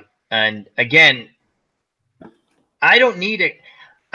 You know what's going to happen? They did this to hockey in a way. Ron can probably talk better about this, but when they changed, basically, they didn't outlaw fighting, but they poo-pooed it. Now, I don't have to see a fight every time out, but they've sort of changed the way hockey is played a little bit, or more than a little bit. And I don't want to see that with baseball. They're only going to alienate people like me who actually watch and listen to the games. They're trying to bring in the younger crowd. Listen, I'll tell you right now, young people are going to either like baseball because the surroundings, like we've just been talking about, how did you get involved, right? Or they're not going to like it. Just like people of any age. You like something, you don't. If you're trying to manipulate, so we need to get more young people involved, you're just going to alienate your fan base. I don't want to see a pitch. At first, I liked the pitch clock idea, but after thinking about it, I'm like, no, I don't want it. I like what Dog just said, and Ron kind of brought it up too, because in the minors, they tell you to pitch quick, you know, so you should be in that mode by the time you get to the majors, and you won't need it anymore, right? I mean, you're going to just play the game. But I like what Dog said tremendously. The ump should sit there and say, hey, let's go. Almost like in a boxing match, when the ref will sit there and go, hey, the people came here to watch you guys fight, not me, ref. And that's a standard line now. Hey, come on, let's go. You know, I like that a lot. That was great. And W Vogs, you will be able to join at some point. It's just we have 4 people on the in the chat now. I know you've asked. I've gone to your channel. You're a good young man. You can come on at some point with us in the near future. Maybe we'll just do you and I to test it out on a mid-week stream for about a half hour with Uncle Ron, and we'll see how that goes. But I appreciate your enthusiasm. All right, I gotta go. She wants to go to bed. So, well, thank you, Uncle Ron. Have a good night. Good night, guys. All right, Ron. Good night, Sarah. Good night, Ron. Good night, Sarah. So, Ron, thank you a lot, and I greatly appreciate your time. Ron is a great guy. Every interaction I have with Ron is fantastic. He is a great guy. I really enjoy talking with him, being in chats with him, being on streams with him. Ron's a great guy. Absolutely. I just thought it was the question popped into my head, and you guys all had wonderful answers. I didn't know what the answers were going to be, but they were all wonderful. Just the interaction with, again, family or friends, and how sports can be a wonderful thing, and sometimes we bash it, right? Because of the way it is now. We remember it in a way. And I know I was younger, or we're young. I'll speak for me. I was younger, and you sort of romanticize it. Did I say that right? Yeah. And as you get older, you know, you understand. But you know, I'll just tell you how I got introduced to sports through my family. Baseball, right? The Red Sox was the first. But boxing was another big thing. My uncles would come over. There was fights on every Saturday, basically. Except during baseball season. That's when the fights kind of settled, less fights. But there's still a lot of boxing on free TV. And my uncles would come over. My dad would come home from work around 5. He'd be outside grilling during the summer. And we would you'd sit and watch the fights. And you'd wait for the baseball game to come on at night or something. It was just fun to be around sports. And we just enjoyed it. And that was I used to enjoy. I said, oh, man, Saturday, what fight's on? And then I knew if it was a certain fight, oh, my uncles are going to come over, and we're all going to sit and watch the fights. It wasn't every Saturday, but it was a really fun time. And those are things I cherish. And I listening to you guys talk, you guys cherish that stuff too with the interactions you had. And I hope people in the chat had the same moments that we had, regardless of what it is, whether it's music, movies, whatever, that they cherish that stuff and enjoy. That's awesome.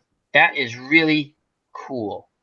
And it's like Ron alluded to a saying that I like using every once in a while. It's the ties that bind. These are the things that not only with other people in our communities and other people in our lives, but with our families, with our closest friends. And it's just having things in common makes you feel real. Yes, it does. The community is very important. And that's what I love about our YouTube community that we've built together.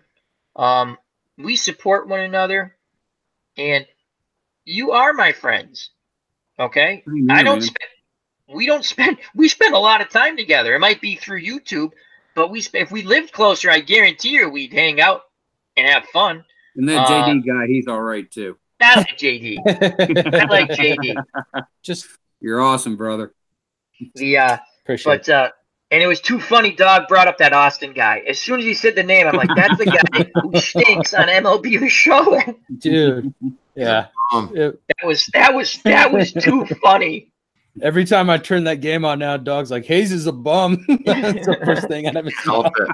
That was too funny, Dog. I started laughing because I'm like, no one's gonna get that, but I got it. That's why I loved it. It was one of those inside jokes. That was awesome. And Dog, your pontification about baseball. Wow, I used that word correctly. That's awesome. I think you did, actually. Pontification. Yeah, I think you knocked that one out of the park. Big words here tonight. I know you've been watching Discovery Channel. Yeah, Don King's School of Chat. The JD inspires me to use better words. So that was awesome what you said. Absolutely agree. There's no time. I don't want to see it changed. I tell you, I don't like you can't bowl over the catcher. I don't want to see anyone get hurt, but that's part of the game. You want to stand in front of the plate? Oh, well, it can happen.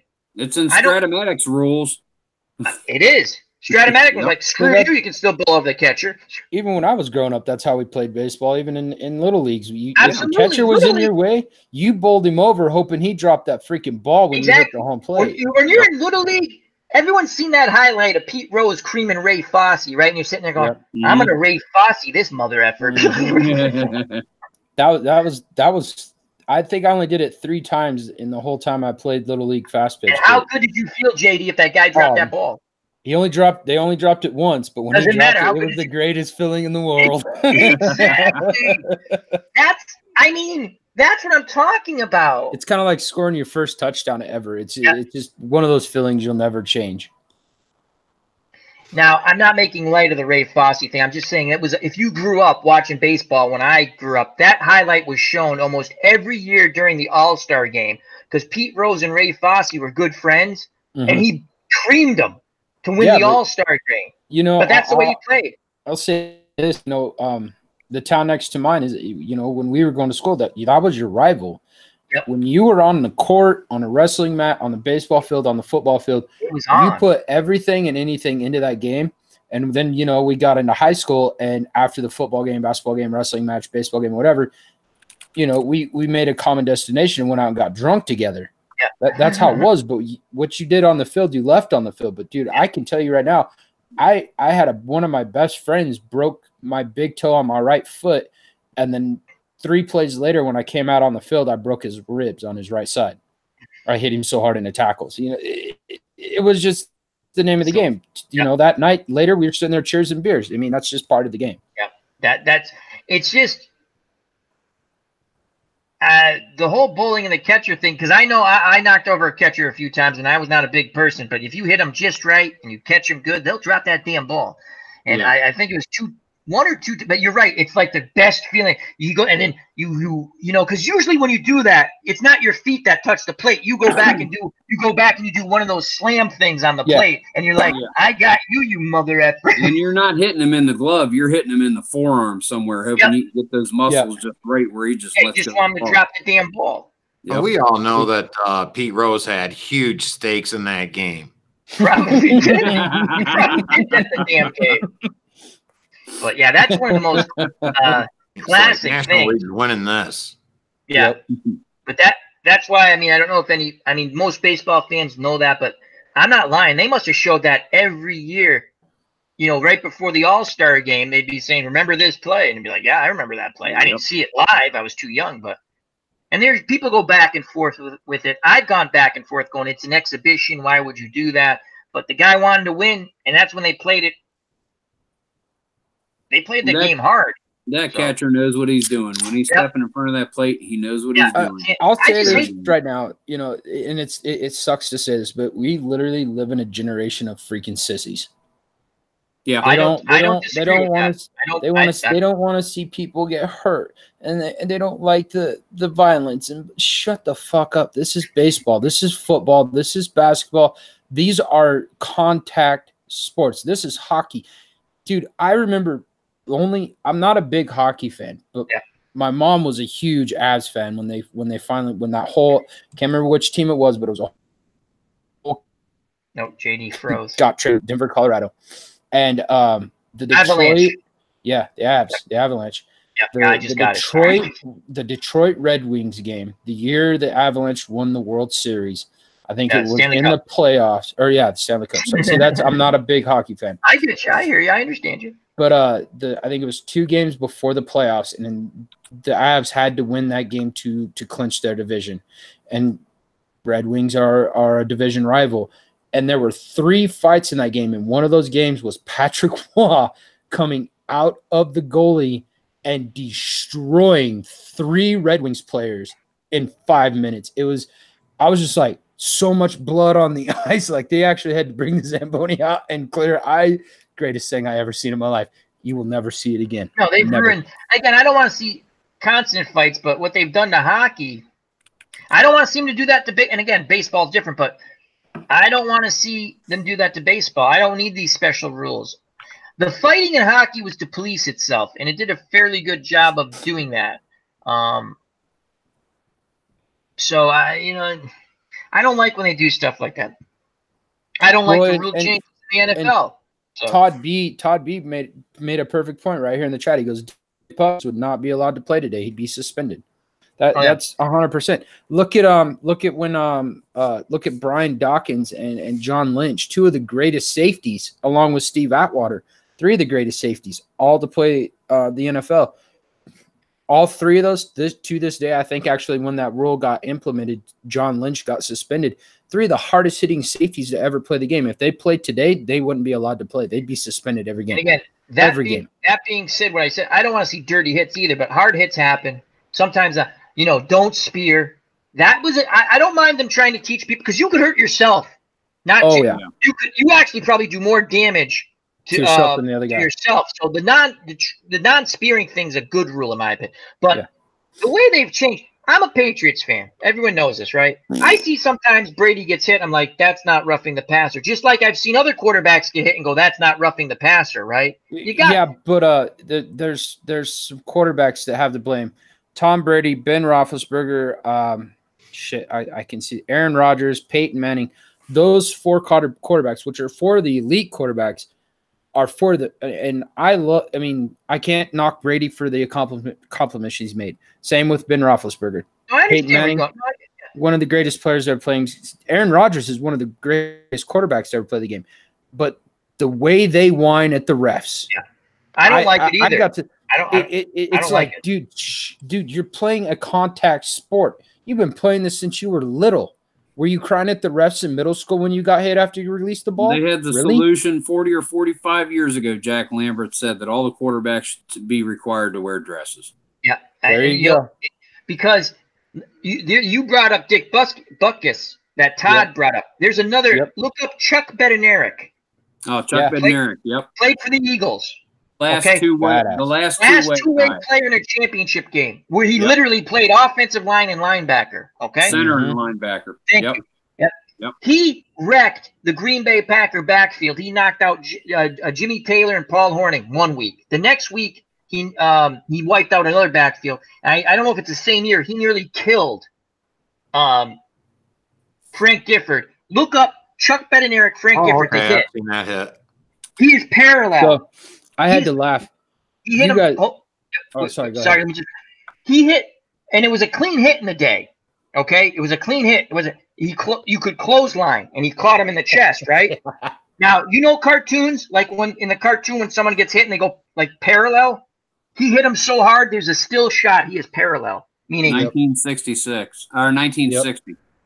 I remember watching that rewind in the 90s. What I was going to say is the Kansas City Chiefs got a little cocky, and they put up a thing about Christian Okoye was a badass running. He ran high though. Yes, he was a tough runner, but he ran straight up. He took a lot of punishment. Yeah, but he bulldozed most of the people he ever hit. Like he would run over him. Oh, he was a big dude. The Nigerian Nightmare. It was hilarious.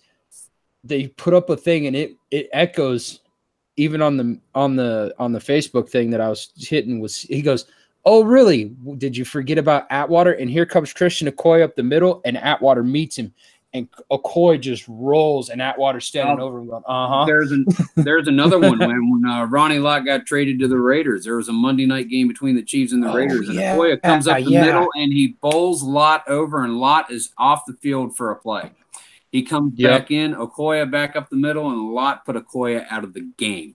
That's the way it was. I remember watching that. That's the way it was. That was Here's another, and let me just go. Robbie Wartburg in the chat says the only hits that should be regulated in football is cheap shot. Yeah, and here it is. If you think something's a dirty cheap shot, and I like what Robbie says. I've said this before. Throw the guy out of the game. Yeah. You know what? And that ends the cheap shots. Yeah. Yeah. And I don't care if it's my team, someone else's team. I've watched, I'm like, that's kind of a cheap shot. Now it happens, it's football, but I don't like to see it because I just don't like to see it. It's hard to, it was another one, reverse though. Brian Bosworth was playing for the Seahawks Monday night. I'm almost sure it was Monday night. Yeah, and Bo Jackson ran his ass over into the end zone. That was like he hit him and he just drove him in, like Bo Jackson being running back. I remember that one. Dude, the best thing about that whole thing was when Boz came into the league, he was supposed to be the greatest linebacker to ever step on the NFL freaking turf, and that guy got ran over more times than you can count. Yes, he was a decent player, but never lived up to the hype. Yeah, exactly, the hype. His hype got shut down within the first 3 weeks of him playing. Yeah, and it ruined the highest APBA football card he ever had. I think he was rated a 4 out of 5, and that was only for a season or two. And then that would be below average. Oh no, 4 out of 5 is good, right? 4 out of 5 is good, but and it was his that was his first 2 seasons. Yeah. After that, he just, he got, and it sucks to say this, but that guy in high school and in college was a party animal. It didn't change when he got to the NFL, and he got really bad into drugs when he was in the NFL, and that destroyed his career. Yeah. Todd B brings up Earl Campbell was fun to watch. Oh yeah, he was a freaking bruiser. Okay, as small as this guy was, Barry Sanders, if he couldn't juke around you, that man would run people. Barry Sanders would have broke the record. He retired young because he didn't want to play football anymore. No, he didn't retire because he didn't want to play football anymore. He got a call from an interviewer, and the interviewer said, "How are you doing today?" And he said, "I'm tired." And it got put up as "I'm retiring." And he goes, "All right, I'm retiring." And that was the end of it. Well, they just coaches too. You look at Barry Sanders, and you can compare 2 running backs from the same time, Barry Sanders and Emmitt Smith. Both of them were fantastic running backs, but Emmitt Smith was making his moves 3 yards past the line of scrimmage. Yeah. Barry Sanders got as many yards, and he was making his moves 3 yards behind the line. Yeah, well, he had to. I mean, and he didn't play on other teams. Yeah, and that's one thing I'll give Barry Sanders. I probably would have retired too at that point in time because you played for the Detroit Lions. Yeah. A team that is, and I'm sad to say this, is a lot like the Cleveland Browns that picks up a lot of first round picks, and 99.9% of the time it's a bust. Oh, they had like, what are you in there. doing? He had no clue what he was doing. He was just like wide receiver, wide receiver, wide receiver, Yeah. wide receiver, you know, and yeah, he was. That was a little later too. Yeah, I know what you're saying. And it's like, what are you guys doing? Like, come on, you have first round, the first pick in every round, and you can't build a team on this? You have to when you have that opportunity, and you're right. And you have millions and millions of dollars sitting in the bank in free agency, and you can't build a team on this? It's like, come on. Larry Harris in the chat says even Walter Payton was a tough runner also. He would have been better, if he played on better teams. Absolutely. And Larry Zonka, tough as nails. Absolutely. So the other interesting thing, right? Because Barry Sanders, I think I definitely would have broke the record in my opinion. I liked Barry a lot. He was fun to watch. He was. He was just fun to watch, and he played hard. I always thought he was going to come back. I really did, but he never did. Once he was done, he was done. And like Chris brought up Emmitt Smith. Like when I was a kid, I was a huge Dallas Cowboys fan for one reason only, and it was because of Emmitt Smith. Now, don't get me wrong. That man had, and it's even today with Ezekiel Elliott, one of the best lines that you could ever run by. That is one thing I will always give Dallas. Dallas always has a really good front line. Their offensive line is the best in the league. Even if they have a losing season, their running back is killing it.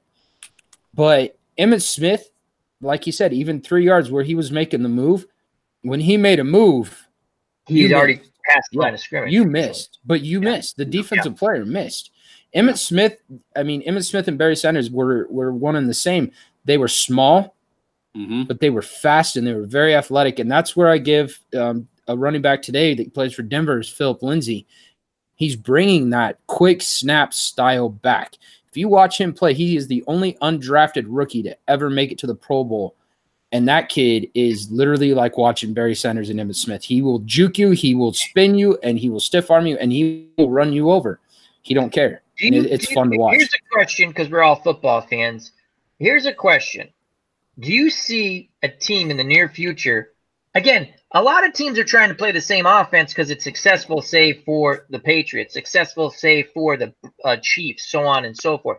But if you do not have the caliber of players to run a certain type of offense, do you see a team in the near future to go back to a sort of ground and pound saying, you know what, we're going to get 3-4 yards a pop. We're going to go into third and short, and we'll take our chances there. Because I think a lot of teams, I always go back to that Super Bowl with Atlanta and the Patriots. If those dumbasses run the ball, the Patriots, and again, I looked up the yardage.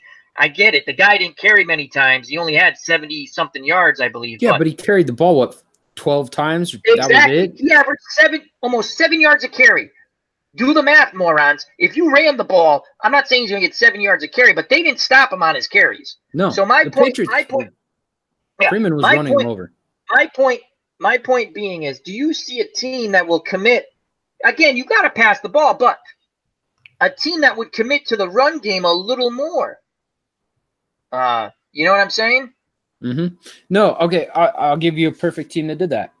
The Broncos going into Super Bowl 50 against the Patriots. Yep. You had that whole season was Peyton Manning was done. I mean, he's throwing dead ducks. Every pass he threw wobbled. He couldn't throw over 20 yards. If it wouldn't have been for C.J. Anderson, we probably would not have won as many games as we won that season. You had Brock Osweiler as backup. Denver was the perfect example of a running team with a defense that could make sure you could run the ball. The problem with that, 3-4 yards a pop running the ball in today's age, if you don't have a quarterback that can pass, you ain't going anywhere. It ain't going to work. Eventually, the defense will put 8-9 guys in the box and shut you down. Right, but then that's when that's where the play action pass comes in. You know? Well, and another perfect example is Denver. Denver tried to do that this year. They tried to go after Case Keenum, and he had one miracle year out of 5 freaking years. And it's like, here's my thing. if you're going to go after a quarterback, you need Patrick Mahomes, the quarterback that Kansas City is a perfect example of this. That kid can do the play action, and he can do it quite well. And you have to watch for him to run the ball.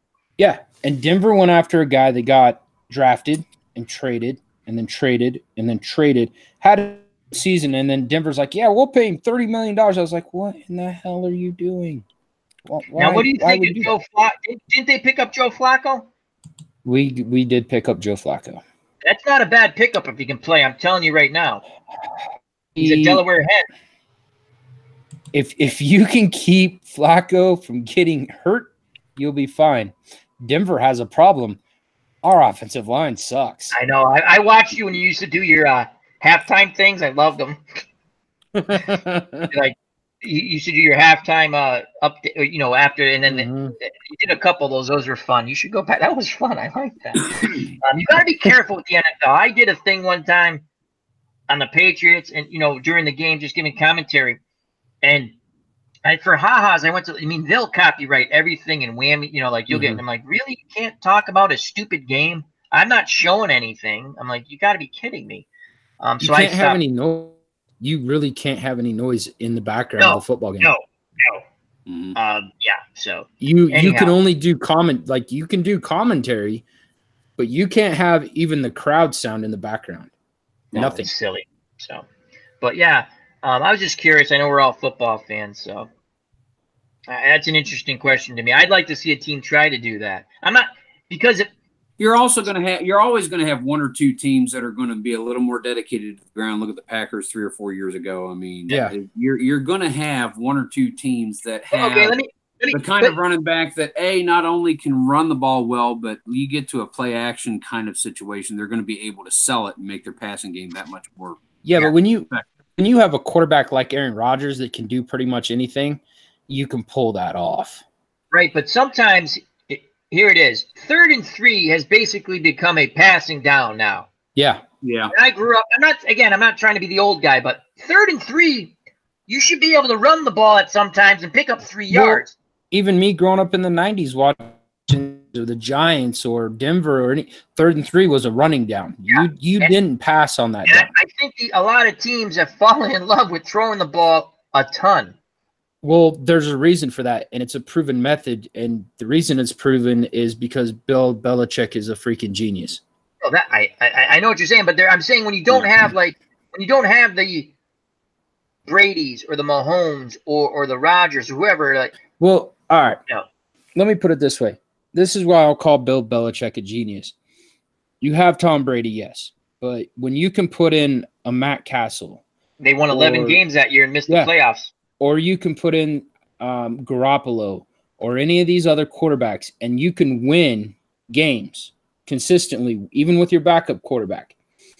The second that backup quarterback goes to another team and loses consistently, that's where I'll call Bill Belichick a genius, because he has created a system that is perfect for any quarterback that can roll out or take a 3-step drop and get rid of the ball quick. Yeah. No, it's definitely, but you got to have the talent too. But I hear what you're saying. I've said the same thing. But this is why I'll never call Tom Brady the greatest quarterback of all time, because I've seen this with other quarterbacks in Bill Belichick's system. Well, he's very good though. I guarantee if you traded him to another team, he wouldn't be as good as he is. Well, I'm not disagreeing with that. You got to have the whole. They have a system, and every team has a system. Okay, yep. I had a discussion with someone about Troy Aikman, who someone said, well, Troy Aikman's not a good quarterback. He just played in a good system. I'm like, guys, you still have to be a good quarterback to win Super Bowl. Troy Aikman was awesome. And not only that, but you've got to be a leader on the field. And exactly. Other quarterbacks have shown that in the past. I mean, you take the Steelers in the 70s. Terry Bradshaw was not the greatest quarterback of all time. No, but he was Chuck Noll was able to put together those fantastic teams. Yeah, but he's not small college players. But Bradshaw was a leader on the field. And Terry Bradshaw, again, I'm not a Steelers fan, so I'm just speaking from my heart, right? He gets some of the older quarterbacks now. They say, oh, they weren't that good. The man won 4 Super Bowls. Look at the last 2, how many yards he threw for. And it was much tougher to throw for yards then because you could do the hand checking. I wish they'd go back to that, to be honest with you. To me, it was more exciting, right? Man, You can't go. Again, people forget about Bart Starr from the Green Bay Packers. 9-1 in the playoffs with Vince Lombardi. 9-1. But if you look at his stats, you're like, oh, it's a different game then. It was much more physical. Okay. Yeah. So I'm not saying go back to the old, but I'm saying people, you can't look when you sit there and go, oh, Tom Brady has these stats and Aaron Rodgers has these stats. I get it. Now put those guys now with the same rules. I'm pretty sure they could put up similar numbers. Oh yeah. You can't touch the wide receiver. You can't do it. It doesn't matter. They will call pass interference consistently. Now, I'm trying to, Sonny Ollie, and again, I'm not being nostalgic. I don't like when people, I don't mind younger or anyone saying, oh, this guy's, but listen, it's a different era of football. You can enjoy it. You can say the guy's a great player because whoever, players are great. But you can't tell me they never bring up Bart Starr anymore. Okay. Nope. 9-1. 9-1. The one team they lost to, Chuck Bednarik and Norm Van Brocklin, his last year quarterback in the Eagles. Great story. Bednarik, again, like Chris said, last player to play both ways in a championship game, right? Bart Starr, they're about 18 yards from the end zone, 20. He's under duress. He dumps it to Jim Taylor. Taylor picks up about 10, 15 yards or whatever. Bednarik tackles him, and Taylor's screaming at him, swearing, get off me, get off me. The refs are trying to give him the clocks. Again, they won't stop the clock then. It's going tick, tick, tick. And Chuck Bednarik looks at him and says, as the clock went 0, he goes, I'll get off you now, you son of a bitch, because we're champions. And that's the way football was played. Yeah. So that's the only game Bart Starr in the playoffs and Vince Lombardi ever lost. Mm-hmm. And they don't you cannot look at stats. You're not comparing the same thing because it's a different way. It was a much more physical game defensively. Okay. I wish they'd bring a little of that back because how many times do you see these tick-tack? JD is said in these pass. How many times do you have to see a freaking flag ruin a good play? Yep. Especially when it's on the other side of on a run. This really annoys me. On a run, right? The run goes that way. There's some sort of bullshit holding call the other way. The run wasn't going that way. What you should do is not throw the flag. Go over to the person and say, listen, you were holding that play, right? Don't do it again. We're going to keep our eye on you. And then the other ones, the bullshit pass interference calls. Drives me nuts. Then the call that's really pass interference, those numbnuts don't get in the playoffs that just went by. Are you talking about the Saints? The what? No, I'm just saying, that one. And again, I'm not a Saints fan. I'm not a Rams. You missed that call, but you called you kind of touched them. To me, there's no. When you know the game is fixed. There's no flow right now in football. There's too many penalties. I like what Robbie Wartburg in the chat says. If you think it's a dirty hit, you throw the freaking guy out of the game. You don't have to suspend him for 5 games. You can take a look at it to make sure, right? But if you think it's a dirty hit, you can even have the one idea I would really like in football is they put another official in the booth, right, to help check out some things real quick though. And I think it can be done. But yeah. So talking about greatest quarterbacks, there's one. He'll never be considered one of the greatest quarterbacks because he never won a Super Bowl. Jim Kelly. There it is. Jim Kelly. Yep. That was one of the best quarterbacks to ever play the game. Now, don't get me wrong. He had Andre Reed. He had Thurman Thomas. Yeah, but you got to have those guys. You got to have a team that surrounded him. But he could never win the Super Bowl, so he will never, ever be considered one of the best players in the game. Another one is Fran Tarkenton. Fran Tarkenton was outstanding. He lost 4 Super Bowls. 3. Joe Cap was the other quarterback for Minnesota. Right, Cap in 69. That's right. Yep. Because Tarkenton was with the Giants. Yep. But what a stupid trade when the Giants traded him back to Minnesota. Dumb. That was dumb.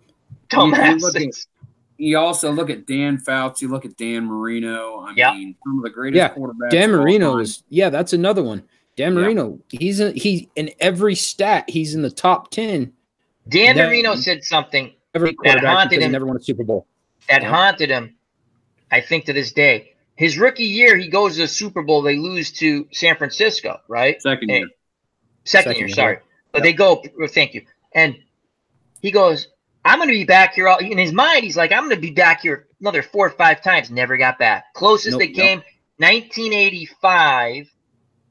The Patriots finally beat the freaking Dolphins in Miami. Yep. In the longest, they beat them in the AFC Championship game, and they went to the Super Bowl. After the Dolphins beat the Jets to get to that game. Yeah, and the Dolphins were the only team to beat guys in the playoffs that year. Yep, that year you're right. Jets, Dolphins, and Patriots all made it out of the East, which was a tough, murderous. It's just like the AFC West. Yeah, it's one of the best divisions. And Miami was the only team to beat the Bears on Monday night. I remember that game was unbelievable. Yes, Marino just had perfect timing picking them Bears apart. So, yeah, those are all good names. Fran Tarkenton, highly underrated. Again, you go back, you look at his stats, you're like, because in that day and age, especially in the 60s, right, it was not uncommon to see quarterbacks have a real good year, and then the next year they throw 25 interceptions because they threw the ball downfield. They didn't. I mean, yes, there were short passes and screens. There was more 20, 30-yard passes. They wanted their whole concept in football was we run the ball, and then when we throw, we're taking our shot downfield. Yeah. And so when you had an interception again, the game's changed. I was going to say I will always consider Kelly and Marino better than John Elway, even though John Elway won 2 Super Bowls. Oh yeah, hell no. Elway was. Look at his stats. Elway was not that good of a quarterback. He got him to Super Bowls and he lost. But you look at his stats. Elway. I'll take Elway any day over. Elway was very good. 9 turnovers in the Super Bowl. 9 turnovers. That's Jim Kelly. Yeah, but how many times did Elway blow a fucking football game? He was good, but he was no John Elway. John Elway was a monster. I'm going to tell you right now. John Elway. Until the later years, after the Browns moved and were gone, then I became a John Elway. Bob Franklin said it perfectly because of Terrell Davis. Right. No, I'm not. He was older there, but I'll tell you one thing. John Elway, the times the Patriots would play him, I would just sit there and cringe because I knew they weren't going to get a hold of him. And if they had the ball, like we could have the lead, I'm like, we're not beating this. He's going to score. That's when you go back to just hold on to the ball and score with 1 second. But John Elway, to me, is a very good quarterback. Again, you can debate where a quarterback goes. Elway did things I had not seen. Roger Staubach did some things like that, but Elway had a really, and again, he did things that no other quarterback should do because he would throw across the field. Yeah, let me put it this way. If Elway wasn't under pressure, he would screw up. If Elway was under pressure, then he could beat you. He was best on the run. John Elway was best on the run. I don't know how many times there was that championship in '87 with the Browns with that 80-yard touchdown to Mark Jackson. John Elway drops into the backfield. He's looking for his receiver. He runs into his own man, which was Stoddard, I think, the tackle. He hits Mark Jackson. He gets a first down and more. He may go all the way, Dick Enberg saying this. Touchdown. And I can remember it like it was yesterday, man. Bob Franklin Elway was tough when he was on the move. Yeah. Bob Franklin in chat says was better. The one I hated more, and I hated John Elway a hell of a lot more than I hated Jim Kelly. Yeah, that's a good point, though. Even being a Broncos fan, I mean, come on, I'm a huge Broncos fan. I'm not an Elway fan. Not an Elway fan. Yeah, I like to say a couple of shout outs in the chat. Hello to Westbrook's Cards 12 and Bob Franklin. Thank you for joining us. Yep. And Bob, where was it? I missed. Oh, Bob Franklin says JD is going to love this. And the cut blocking by the Denver O-line. Oh, God, yeah. They were famous for that in the 90s. But it was legal.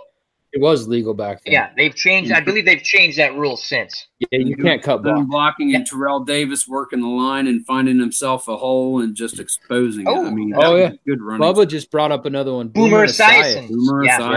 Yep. Yeah. Boomer Esiason. So, I mean, Norman Julius. Yeah. Yep. He tells a great story, Boomer Esiason. He says when he got drafted out of Maryland, right? And he goes to Cincinnati. Yep. Now, Ken Anderson, who's a pretty good quarterback, all right, was coming to an end of his career. He had led Cincinnati to the Super Bowl. They lost to San Francisco in '81. Yep. Kenny Anderson never made more than $75,000 or something like that, right? Think about this is in the early mid-'80s. They drafted Boomer Esiason and they signed him to like the highest deal ever, I think, if I remember correctly, by a rookie, right? Mm-hmm. And now Kenny Anderson, being the good guy he is, he goes, he mentored me. He never complained about anything. He knew I was going to take his job. But to him, because he asked him one time, he says, it's really nice what you do. And he goes, I'm a professional. This is what I do. And he was polite about it. I'm here because they want me to mentor you. If I didn't do this, they'd get rid of me. But he goes, this is part of my job.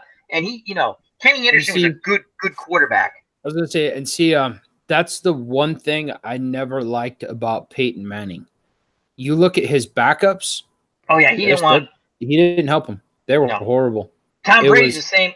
Yeah, Jimmy Garoppolo's not there because of Tom Brady. No, he's there because of the Bill Belichick. The situation that Denver had, they had a possibility for a long-term quarterback for 10, 12 years. Get guys like Johnny Unitas teach Dan Fouts. You get guys like Joe Namath out there in L.A. in the 70s his last couple of years.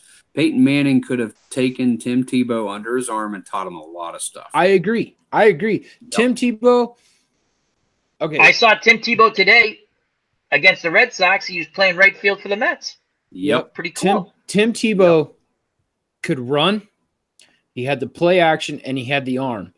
The only thing Tim Tebow didn't have was accuracy. And if you look at his stats, he was not very accurate with the ball. He didn't have any pocket presence. He really didn't. Not at all. He was much better on the move. Yeah. If they wouldn't have traded Tebow away when they signed Peyton Manning and Peyton Manning would have actually stepped up and been a mentor to him, yes, Tim Tebow would still be the starting quarterback would be the starting quarterback for the Denver Broncos. I have long thought that. No, I felt the same way when they're like, oh, we signed freaking Peyton Manning. I'm like, okay, we have a wonderful this kid opportunity. can watch him. Yeah, this kid can watch him. He can learn. He's going to learn something. And they're like, we traded Tim Tebow. I'm like, well, we're fucked. Yeah, there it went. Don't get me wrong. He could have done the same thing. Brock Osweiler. Now, the guy didn't run, and he wasn't very good at play action, but he had a very strong arm, and he was very accurate when he threw the ball. If he could have got the mentality as far as being a field general, Brock Osweiler could have been a very great quarterback. Peyton Manning didn't show him that. It's a special kind of person who will tutor and mentor another player. And that's what Alex Smith did last year with Patrick Mahomes. Yeah, and he showed him the ropes. So, and that's what I'm hoping. This is what I'm hoping. Okay, Joe Flacco, he did it last year with Jackson, and Jackson's tearing Baltimore. He's got Baltimore on the right track. Lamar Jackson does. If Denver gets a good draft pick quarterback underneath Flacco, Flacco has the knowledge to pass to this kid. He's been to the Super Bowl. He's won the Super Bowl. He's been the bottom tier of the playoffs and made it to the Super Bowl. Flacco is very knowledgeable, and I'm hoping that he is humble enough to pass that knowledge on to a draft pick. I think Flacco is a great pickup. I really do. You're going to get a quality quarterback when he's healthy. Oh, my God. That is the greatest thing ever. Bob Franklin just put in the chat, Antonio Brown traded to the Raiders. Can we confirm that? I was going to confirm, but... Oh, my God. If that happened, I'm going to say this right now. The Raiders organization just got more fucked up. That's too funny. I have never seen a team... And John Gruden is the perfect coach for this team that is more selfish about one person and their stats than anybody else. And it's the Look how giddy JD is. That just makes me laugh. That's awesome. Great chat. Great job in the chat, guys. For a trade. Antonio Brown is still looking for a trade. He's let everybody know what he's looking for money-wise, but nothing here 3 hours ago is saying that a trade has been finalized. That may have changed, but I'm not finding anything. The Steelers, he popped off about if the Steelers trade me to Buffalo, I'll quit playing. And the Steelers literally started talking to Buffalo about it. That's funny. You want to see how football's changed? That's pretty funny. The Vince Lombardi, when he took over the Packers, right? He has his whole speech. Trains are leaving every so often from Green Bay. If you don't want to play this certain way, you'll be on that train, right? So a guy shows up. I can't remember the exact player. He shows up, and Vince Lombardi, who was the coach, GM, did everything, right? Goes, who's this with you? He goes, oh, this is my lawyer. He goes, okay, hold on a second. Yeah, we have a confirmation here. Sorry to interrupt you, but go ahead. It's confirmed. Steelers agreed to deal Antonio Brown to the Raiders. So wow. Okay. So as JD's giggling away, that's going to be a nightmare, huh? Don't you think? No, it's not. the details here. The Raiders they're fucking horrible. I know every Raiders fan right now is jumping for joy, like, oh, we're going to the Super Bowl.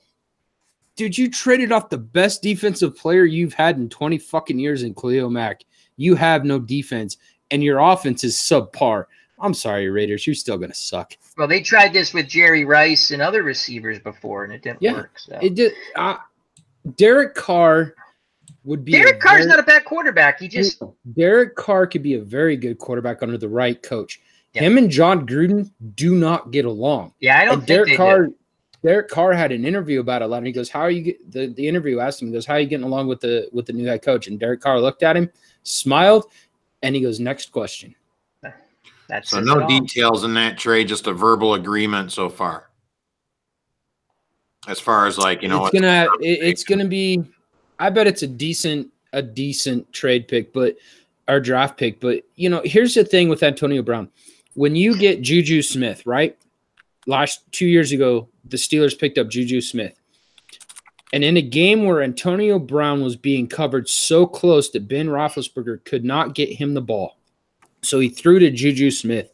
And after the game, during the game, Antonio Brown grabs the offensive coordinator and Ben Roethlisberger by the collars and pulls him aside and goes, "Why am I not getting the ball?" And Ben goes, "You're fucking covered." And he goes, "No, seriously, why aren't you throwing me the ball? You know you've got a problem." Oh, absolutely. Take care, Westbrook's Cards. Thank you for joining in. We greatly appreciate it. So, anyway, back to my quick Vince Lombardi. I was going to say this. Steelers are better off. The Steelers absolutely. are better off. He was it made them dysfunctional, so. That's fine with me. Yeah. Yep. And anything that makes takes away a player, Dog's happy about it. So he's just happy he didn't go to the Browns. Yeah, they can have him. Yeah, I'm all good with my team right now. I'm pretty happy with what my Browns are doing. You guys were talking about Browns played hard. Some old school football. Yep. You're making some good moves. I was going to say, and that young quarterback you have, Baker Mayfield. Yeah. Mayfield, that young quarterback you have, dude, that kid proved a lot to me last season. He stepped up and played. He didn't do like Johnny Manziel and fall into a hole. That kid took and shoved it right up where the sun don't shine. Yeah. Yep. It's going to be interesting to see if they can follow up on a very surprisingly good year. Yep. No one expected. I remember Dog early on in one of our chats. We were just, how many wins are they going to get? And I think he picked out the Raiders. I think Jets. I had a hope on the Jets and possibly San Diego, maybe, or somebody like that. Yes, that's what it was. I'm sorry. I was going for 3 or 4. You were. I did not expect a 500 season. Now again, I'm trying to think back. Yeah, we did beat a couple teams that were playoff. I tell you what, one of the most satisfying we beat Baltimore and stuff, right? But again, I want to see Baker Mayfield have some of those big games and less interceptions against the tougher teams, which we're not really going to get to see a lot next year because I was going to say Mayfield's biggest problem he needs, and it's been a Browns problem for a while, just like the Broncos. He needs a line that can give him the time to let his wide receivers get open. Well, and he's got the experience under his belt too. We'll see how it goes his sophomore year here. And and see what other kinds of weapons they get him at the draft and other stuff. And I'm definitely fired up. I mean, we got that guy that I wasn't too happy about that pickup, but we got Kareem Hunt also. So, but we'll see. I don't know how long it'll be suspended for, but yeah, I never understand that. But it should be a fun season. I'm sorry, Kareem Hunt. But here's the problem with the NFL: they give a lot of these guys a lot of free passes. They sure do. And sorry. But yet they wouldn't bring Tim Tebow back in the league when he was still sort of viable to play. That always made me laugh. Here's the biggest problem with Tim Tebow, and Bill Belichick was one of the guys that said he goes, I can make that guy one of the best tight ends to ever play the game, but he will not do it. Yeah, but here's my issue with that. Tim Tebow in college could throw the ball. Go back, look at his stats. I know college and pros are different. They did wrong with Tim Tebow is too many people got in his ear about how to throw the damn football. Mm-hmm. If you remember when Tim Tebow was on the move, everything came naturally to him, and he would throw the ball. So that's like when, again, I've said this before, golf swings. If you're not a good golfer and 100 people keep telling you how to swing the damn golf club, not helping me. Dude, that playoff game when Demaryius Thomas beat Ike Taylor off the ball and Tebow got him and hit him, and Demaryius went freaking 80 yards on a pass to win that game. Tebow right there proved to me he had a chance in the NFL. But Denver and Chris said it perfectly. He had a chance to have a mentor, to see somebody that played the game, and Denver fucked that up, and that screwed Tim Tebow. Yep.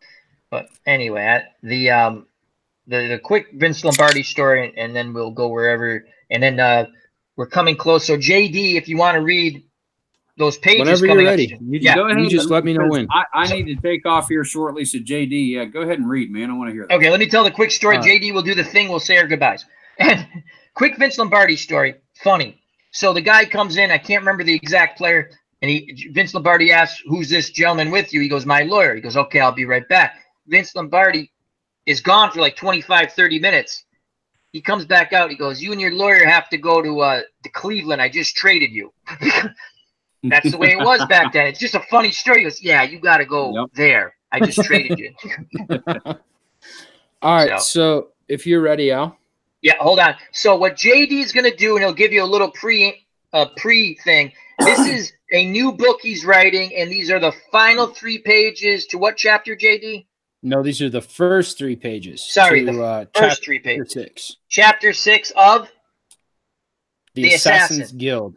The Assassin's Guild. So JD is going to read his first 3 pages of the next chapter, and it's all yours, JD.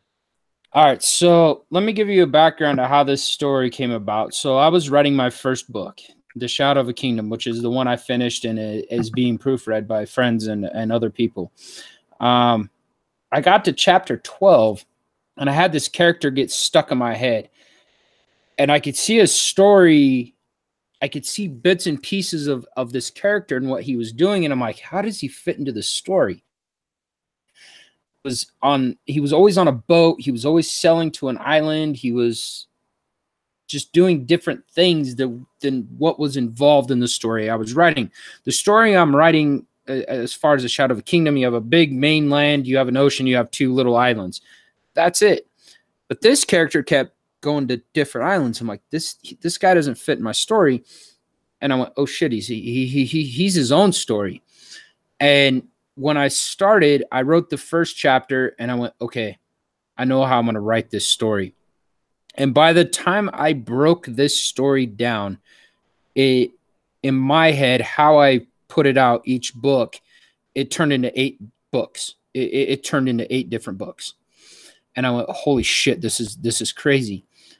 But I stuck with it, and I'm still sticking with it. So the background of the story is you have an assassin. This just came up. There's 3 tiers of the Assassin's Guild. He is a tier 1 assassin. He just became an assassin, basically. He's finished his training. He's finished everything. And you have no kings in this world. What you have is I'm going to bring myself back on camera as I'm explaining this. When I read, I got to go off because I have a hard time seeing myself. He's become an assassin. You have the king, the old king, which his father used to serve as an assassin, broke the kingdom rule. There is no more kings. He took those kings and he formed a world council. So you have a council member from each island times 3. So each island has 3 council members that rule this world, but you have a main body of about 6 of them. And they're kind of corrupt. And this isn't the first time this has happened, and it will be explained later. But this assassin has who he has to assassinate. Well, the guy he has to assassinate is a council member, and he has to make it look like a natural cause. Events happen. I'm not going to give you what the events happen in between this. Eventually makes it to his destination.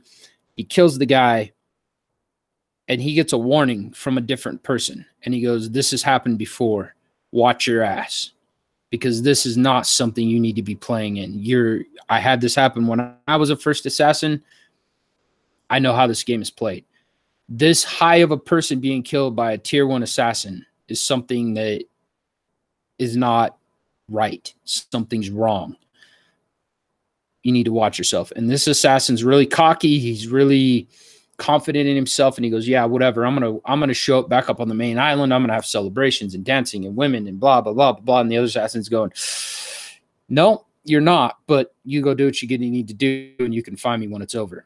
So with that being said, I'm gonna shut my camera off and I'll read this skit to you guys. This is chapter 6, and I hope you guys enjoy this. Council member Lord Bryant Dunn stood. It was his turn to speak on the situation. Silence in the room. 100 members went from speaking and arguing to quiet. So quiet that you could hear the wind gently blowing outside. The death of Sir Geoffrey White is a blow to this council. He was loyal, faithful, and a man of honor. He was devoted to this council. He looked after his people and will be missed. But we have something we have to address. His eyes roamed the room and no one spoke. This rogue assassin has to be dealt with. The punishment must be slow and torturous. The assassin must know that the council is the law and we are the power of this world. What we say goes. The assassins work for us, not us for them, and we control the people. The council clapped, and a man came forward, his head pulled over his face, his cloak, tunic, pants, and boots, all in black. His eyes shined deadly with the reflection of the lantern light, and the council froze. You do not want to make enemies with us, Lord Dunn. His eyes bored holes through his soul, and Lord Dunn cleared his throat. Enemies, no, we do not want that. What we want is your rogue assassin to pay the price for the murder and this treason. His voice was raged with emotion, his face red with anger. The assassin smiled. He will. The man stood, and paced back and forth while he talked. The problem I have is no death comes without orders. His voice stayed calm, and he turned back to Lord Dunn. Let me handle this, and I will get to the bottom of it. Dunn did not say a word, he just nodded. The assassin turned and walked out the room. When the heavy oak door closed, the room erupted in anger, rage, and concern. Lord Dunn tried to silence the room, but nothing changed. He sighed, taking his seat. Lord Mathis stood, and he slammed his gavel into the wooden podium, and the sound finally quieted the room. His voice echoed through the room with power. Dismissed! The council started to stand and slowly leave the room. Lord Mathis waved for Lord Dunn to follow him. Lord Mathis was a tall man, thin, with dark hair and eyes. His face was very angular, his steps long and deliberate. His robe swayed behind him as he walked. Lord Dunn walked beside the man. The blood red and gold of Lord Mathis's robe absorbed the lights almost. You know, Lord Dunn, that assassin about ruined everything. And Lord Dunn nodded his head. If this assassin is brought to heel, and he is proven innocent, we will have riots in the street. Lord Dunn just nodded his head. You must find him first. Lord Mathis stopped in the hall. There are, how do I say it, mercs you can hire for a small fee? Lord Mathis smiled. Some good enough to kill assassins. I've used them once or twice. I suggest you do this, and report back to me when the task is done. Lord Dunn never raised his head, and he nodded again. Good. Lord Dunn hurried to his chamber. A lantern was lit in the corner, giving off enough light to illuminate the room. He walked seriously to his desk. He pulled out an oak chair and took a seat. Grabbing his ink pot and his quill pen, he started to write to the mercs. Main leader, Staten Forsman. When he was done, he sealed the letter with a blank wax seal, knowing this was a chance to slip up in the wrong hands. Getting up, he walked to his wardrobe, donning a blood-red cloak. He left his room, locking the door. Hours later, Bryant found himself in a moonlit in the Moonlight Inn and Tavern. He watched the people in dark corners. He was looking for a certain person, a woman he knew was a messenger for Staten.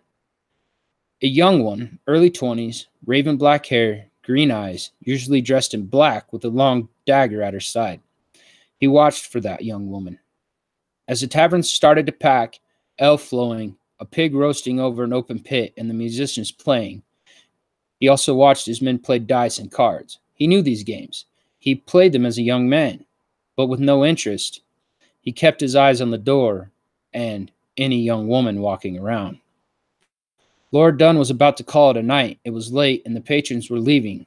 And to top it off, it had been raining for the last hour.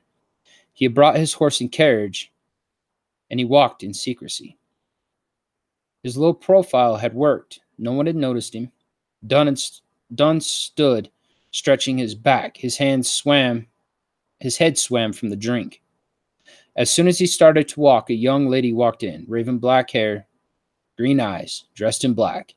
And Dunn was struck with a feeling in his stomach. He never thought a merc could be so beautiful. As she walked up to the innkeeper, Lord Dunn removed his hood and walked towards her. He walked up behind her and tapped her on the shoulder. The young lady spun, her hair whipping him in the face. He fell back a few steps, his hands guarding his eyes. When he removed his hands, a knife was centimeters from his throat. Lord Dunn gulped so hard his Adam apple scraped the blade.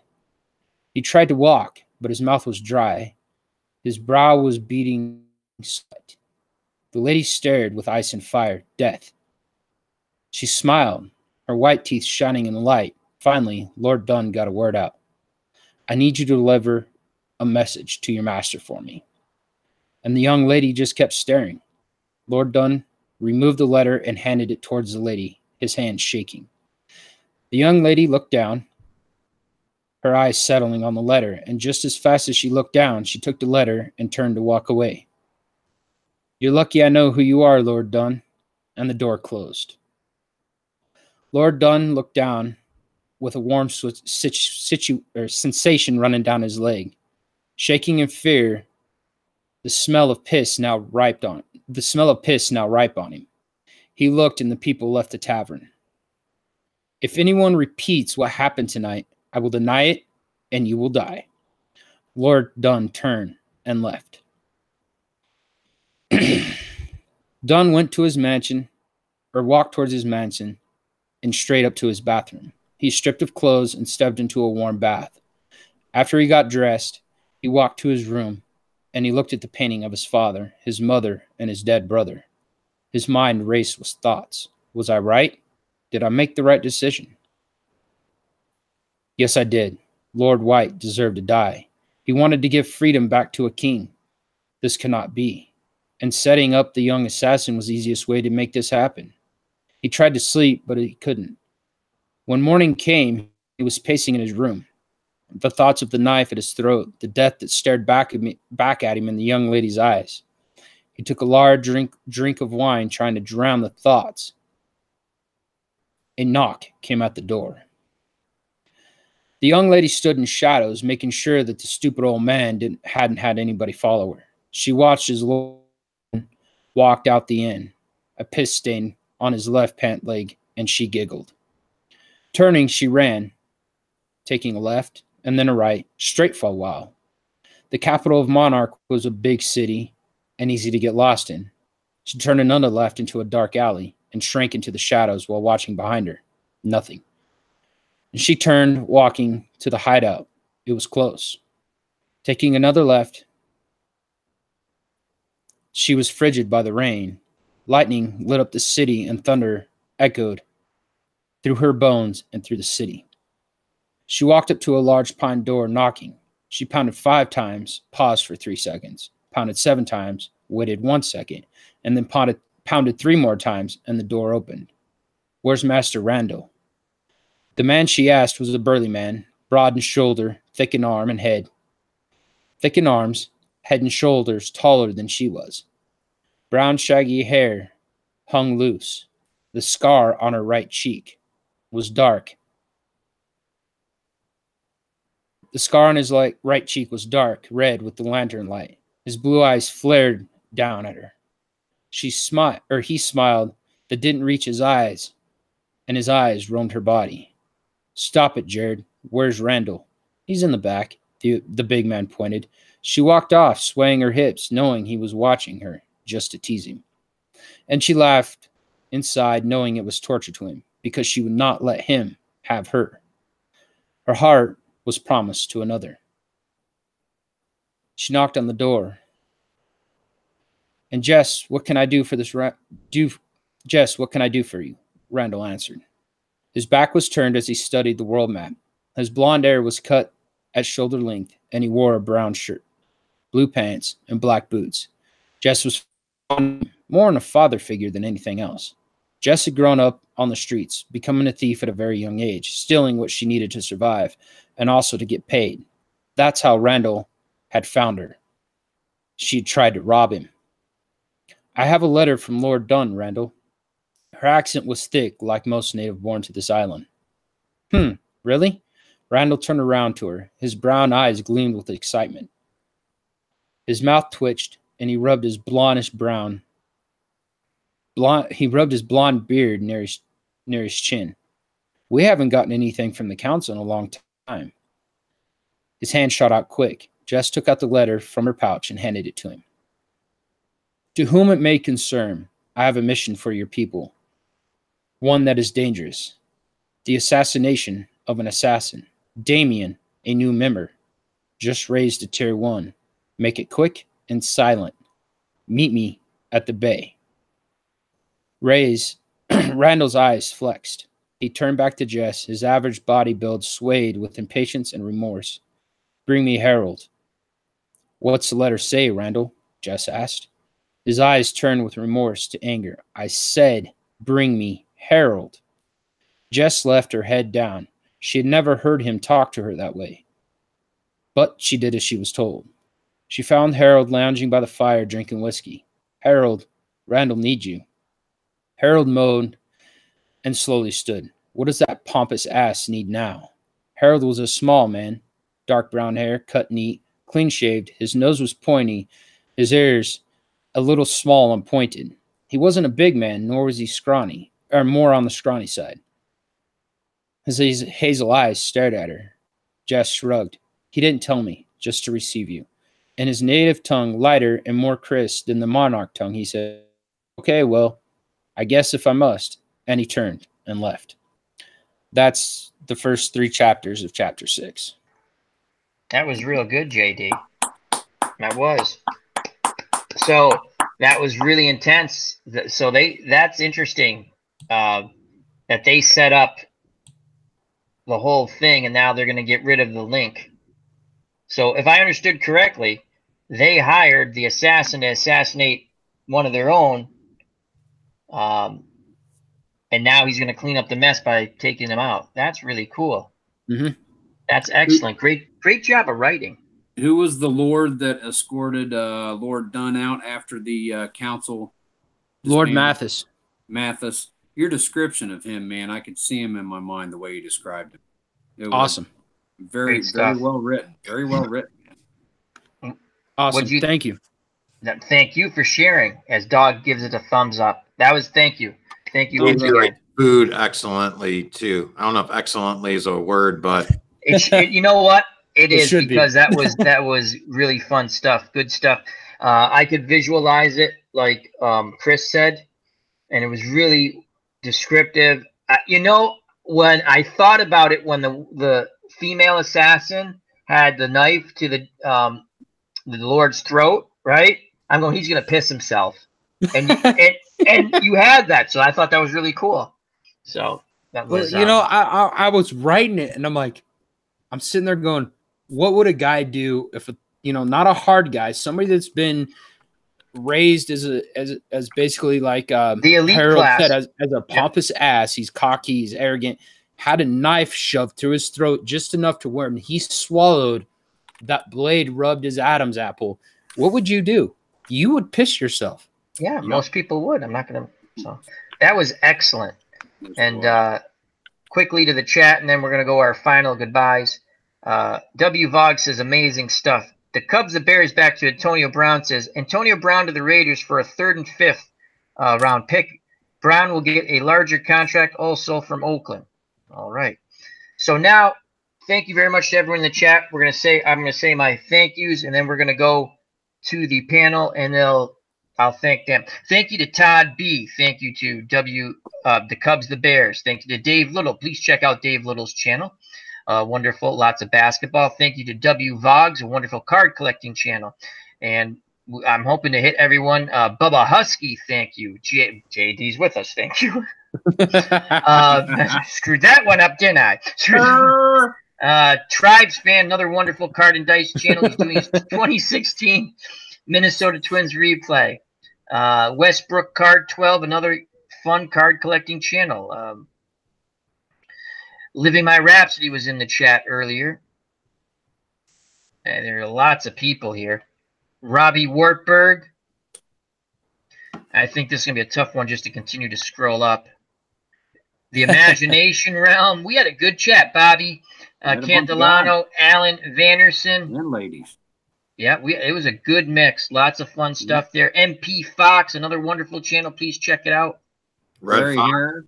Alan Thank Vanderson. you. Yeah. LMR. Yeah. What's Blazing in Sports, all things boxing. AU Pack Mule. I'll be on there tomorrow. Travis, Comics with Bueller. Oh, yeah. Comics with Bueller. Thank you. Yep. And I can't go up any farther. Bubba. Yep, Bubba. So thank you very much, everyone. We always try to say hello to everyone and get to comments. We had at first, I want to say thank you to everybody. It was such a fun stream. And Ron Juckett left a little early because he had to. Thank you to Uncle Ron. Thank you to Dog. Thank you to Stratomatic Delaware, Chris. That was a fun thing with the I got another one, but I think we got an even better one. We'll get in touch and practice a little bit because maybe we can help you out with a certain few characters. That way you don't have to do them all. That was awesome, Chris. Bravo. Dude, I was laughing so freaking hard right before I came on. It was awesome with Han being Ernie and Lando being Bert. The very first two characters in the scene are Bert and Ernie. Now I wanted to do your voice acting though when it comes to them to Sesame Street is bar none, dude. It was phenomenal. When you started, I started rolling at that scene. And the scene you were doing, and I lost it. We were gonna do a different scene, but he didn't know the movie, and that's fine. So he's the voice dude. He's gonna pick what. And you do, Chris, from the bottom of my heart, thank you. That made everyone happy, and that's what we're about, making everyone happy. And liked it. That was awesome. So we're gonna go JD, Chris, then Dog. So JD, thank you very much. Thank you for sharing those pages with us. It was awesome. You did a beautiful job reading it, and as Chris said, I could visualize it, and yeah, it was awesome. So JD, tell us about your channel, and what's coming up, and from there. Thank you very much, JD. Well, I do a Game of Thrones, A Song of Ice and Fire. That's what got me here. To tell you the truth, when you talk about it for 4 to 5 years, that's how long I've been around. You get fucking bored. I'm sorry. you really do get bored of talking about the same shit over and over and over. And I give props to anybody that can continue to talk about it that consistently. I'm burnt out. I need come on, Winds of Winter. George, get off your ass and finish it. Anyway, I do. I'm thinking about doing some things with the Stormlight Archives from Brandon Sanderson. I think I'm going to do a book review. Actually, let me rephrase this. I'm going to do a story review of The Wheel of Time when I get done with that. It's 15 books long, guys. It's huge. Wow. It's long. It's a long story, but so far I'm enjoying it. Like I said earlier, I did an author discussion with Dog and Alicia Kingston. Go check that out on my channel. That was a great discussion. A lot of good authors that were thrown out there. A lot of good book series. That was a question I forgot to ask you. We'll have to touch that another time about favorite authors and stuff. Yeah, we'll touch that another time. I wrote that down. Anyway, I do video game streams. I finished Mass Effect Andromeda. I won't play that one again. Not online. I finished Red Dead Redemption. You can check that one out. I'm still playing Dragon Age. Dragon Age's Inquisition is a very long game. I'm kind of burnt out on it for the second. I will get back to it when I'm not so burnt out on it. I have a career mode on Madden 19. I have a career mode on MLB 18. And every once in a while, I do live streams where I sit here, I drink beer, I play music, I chat about random things.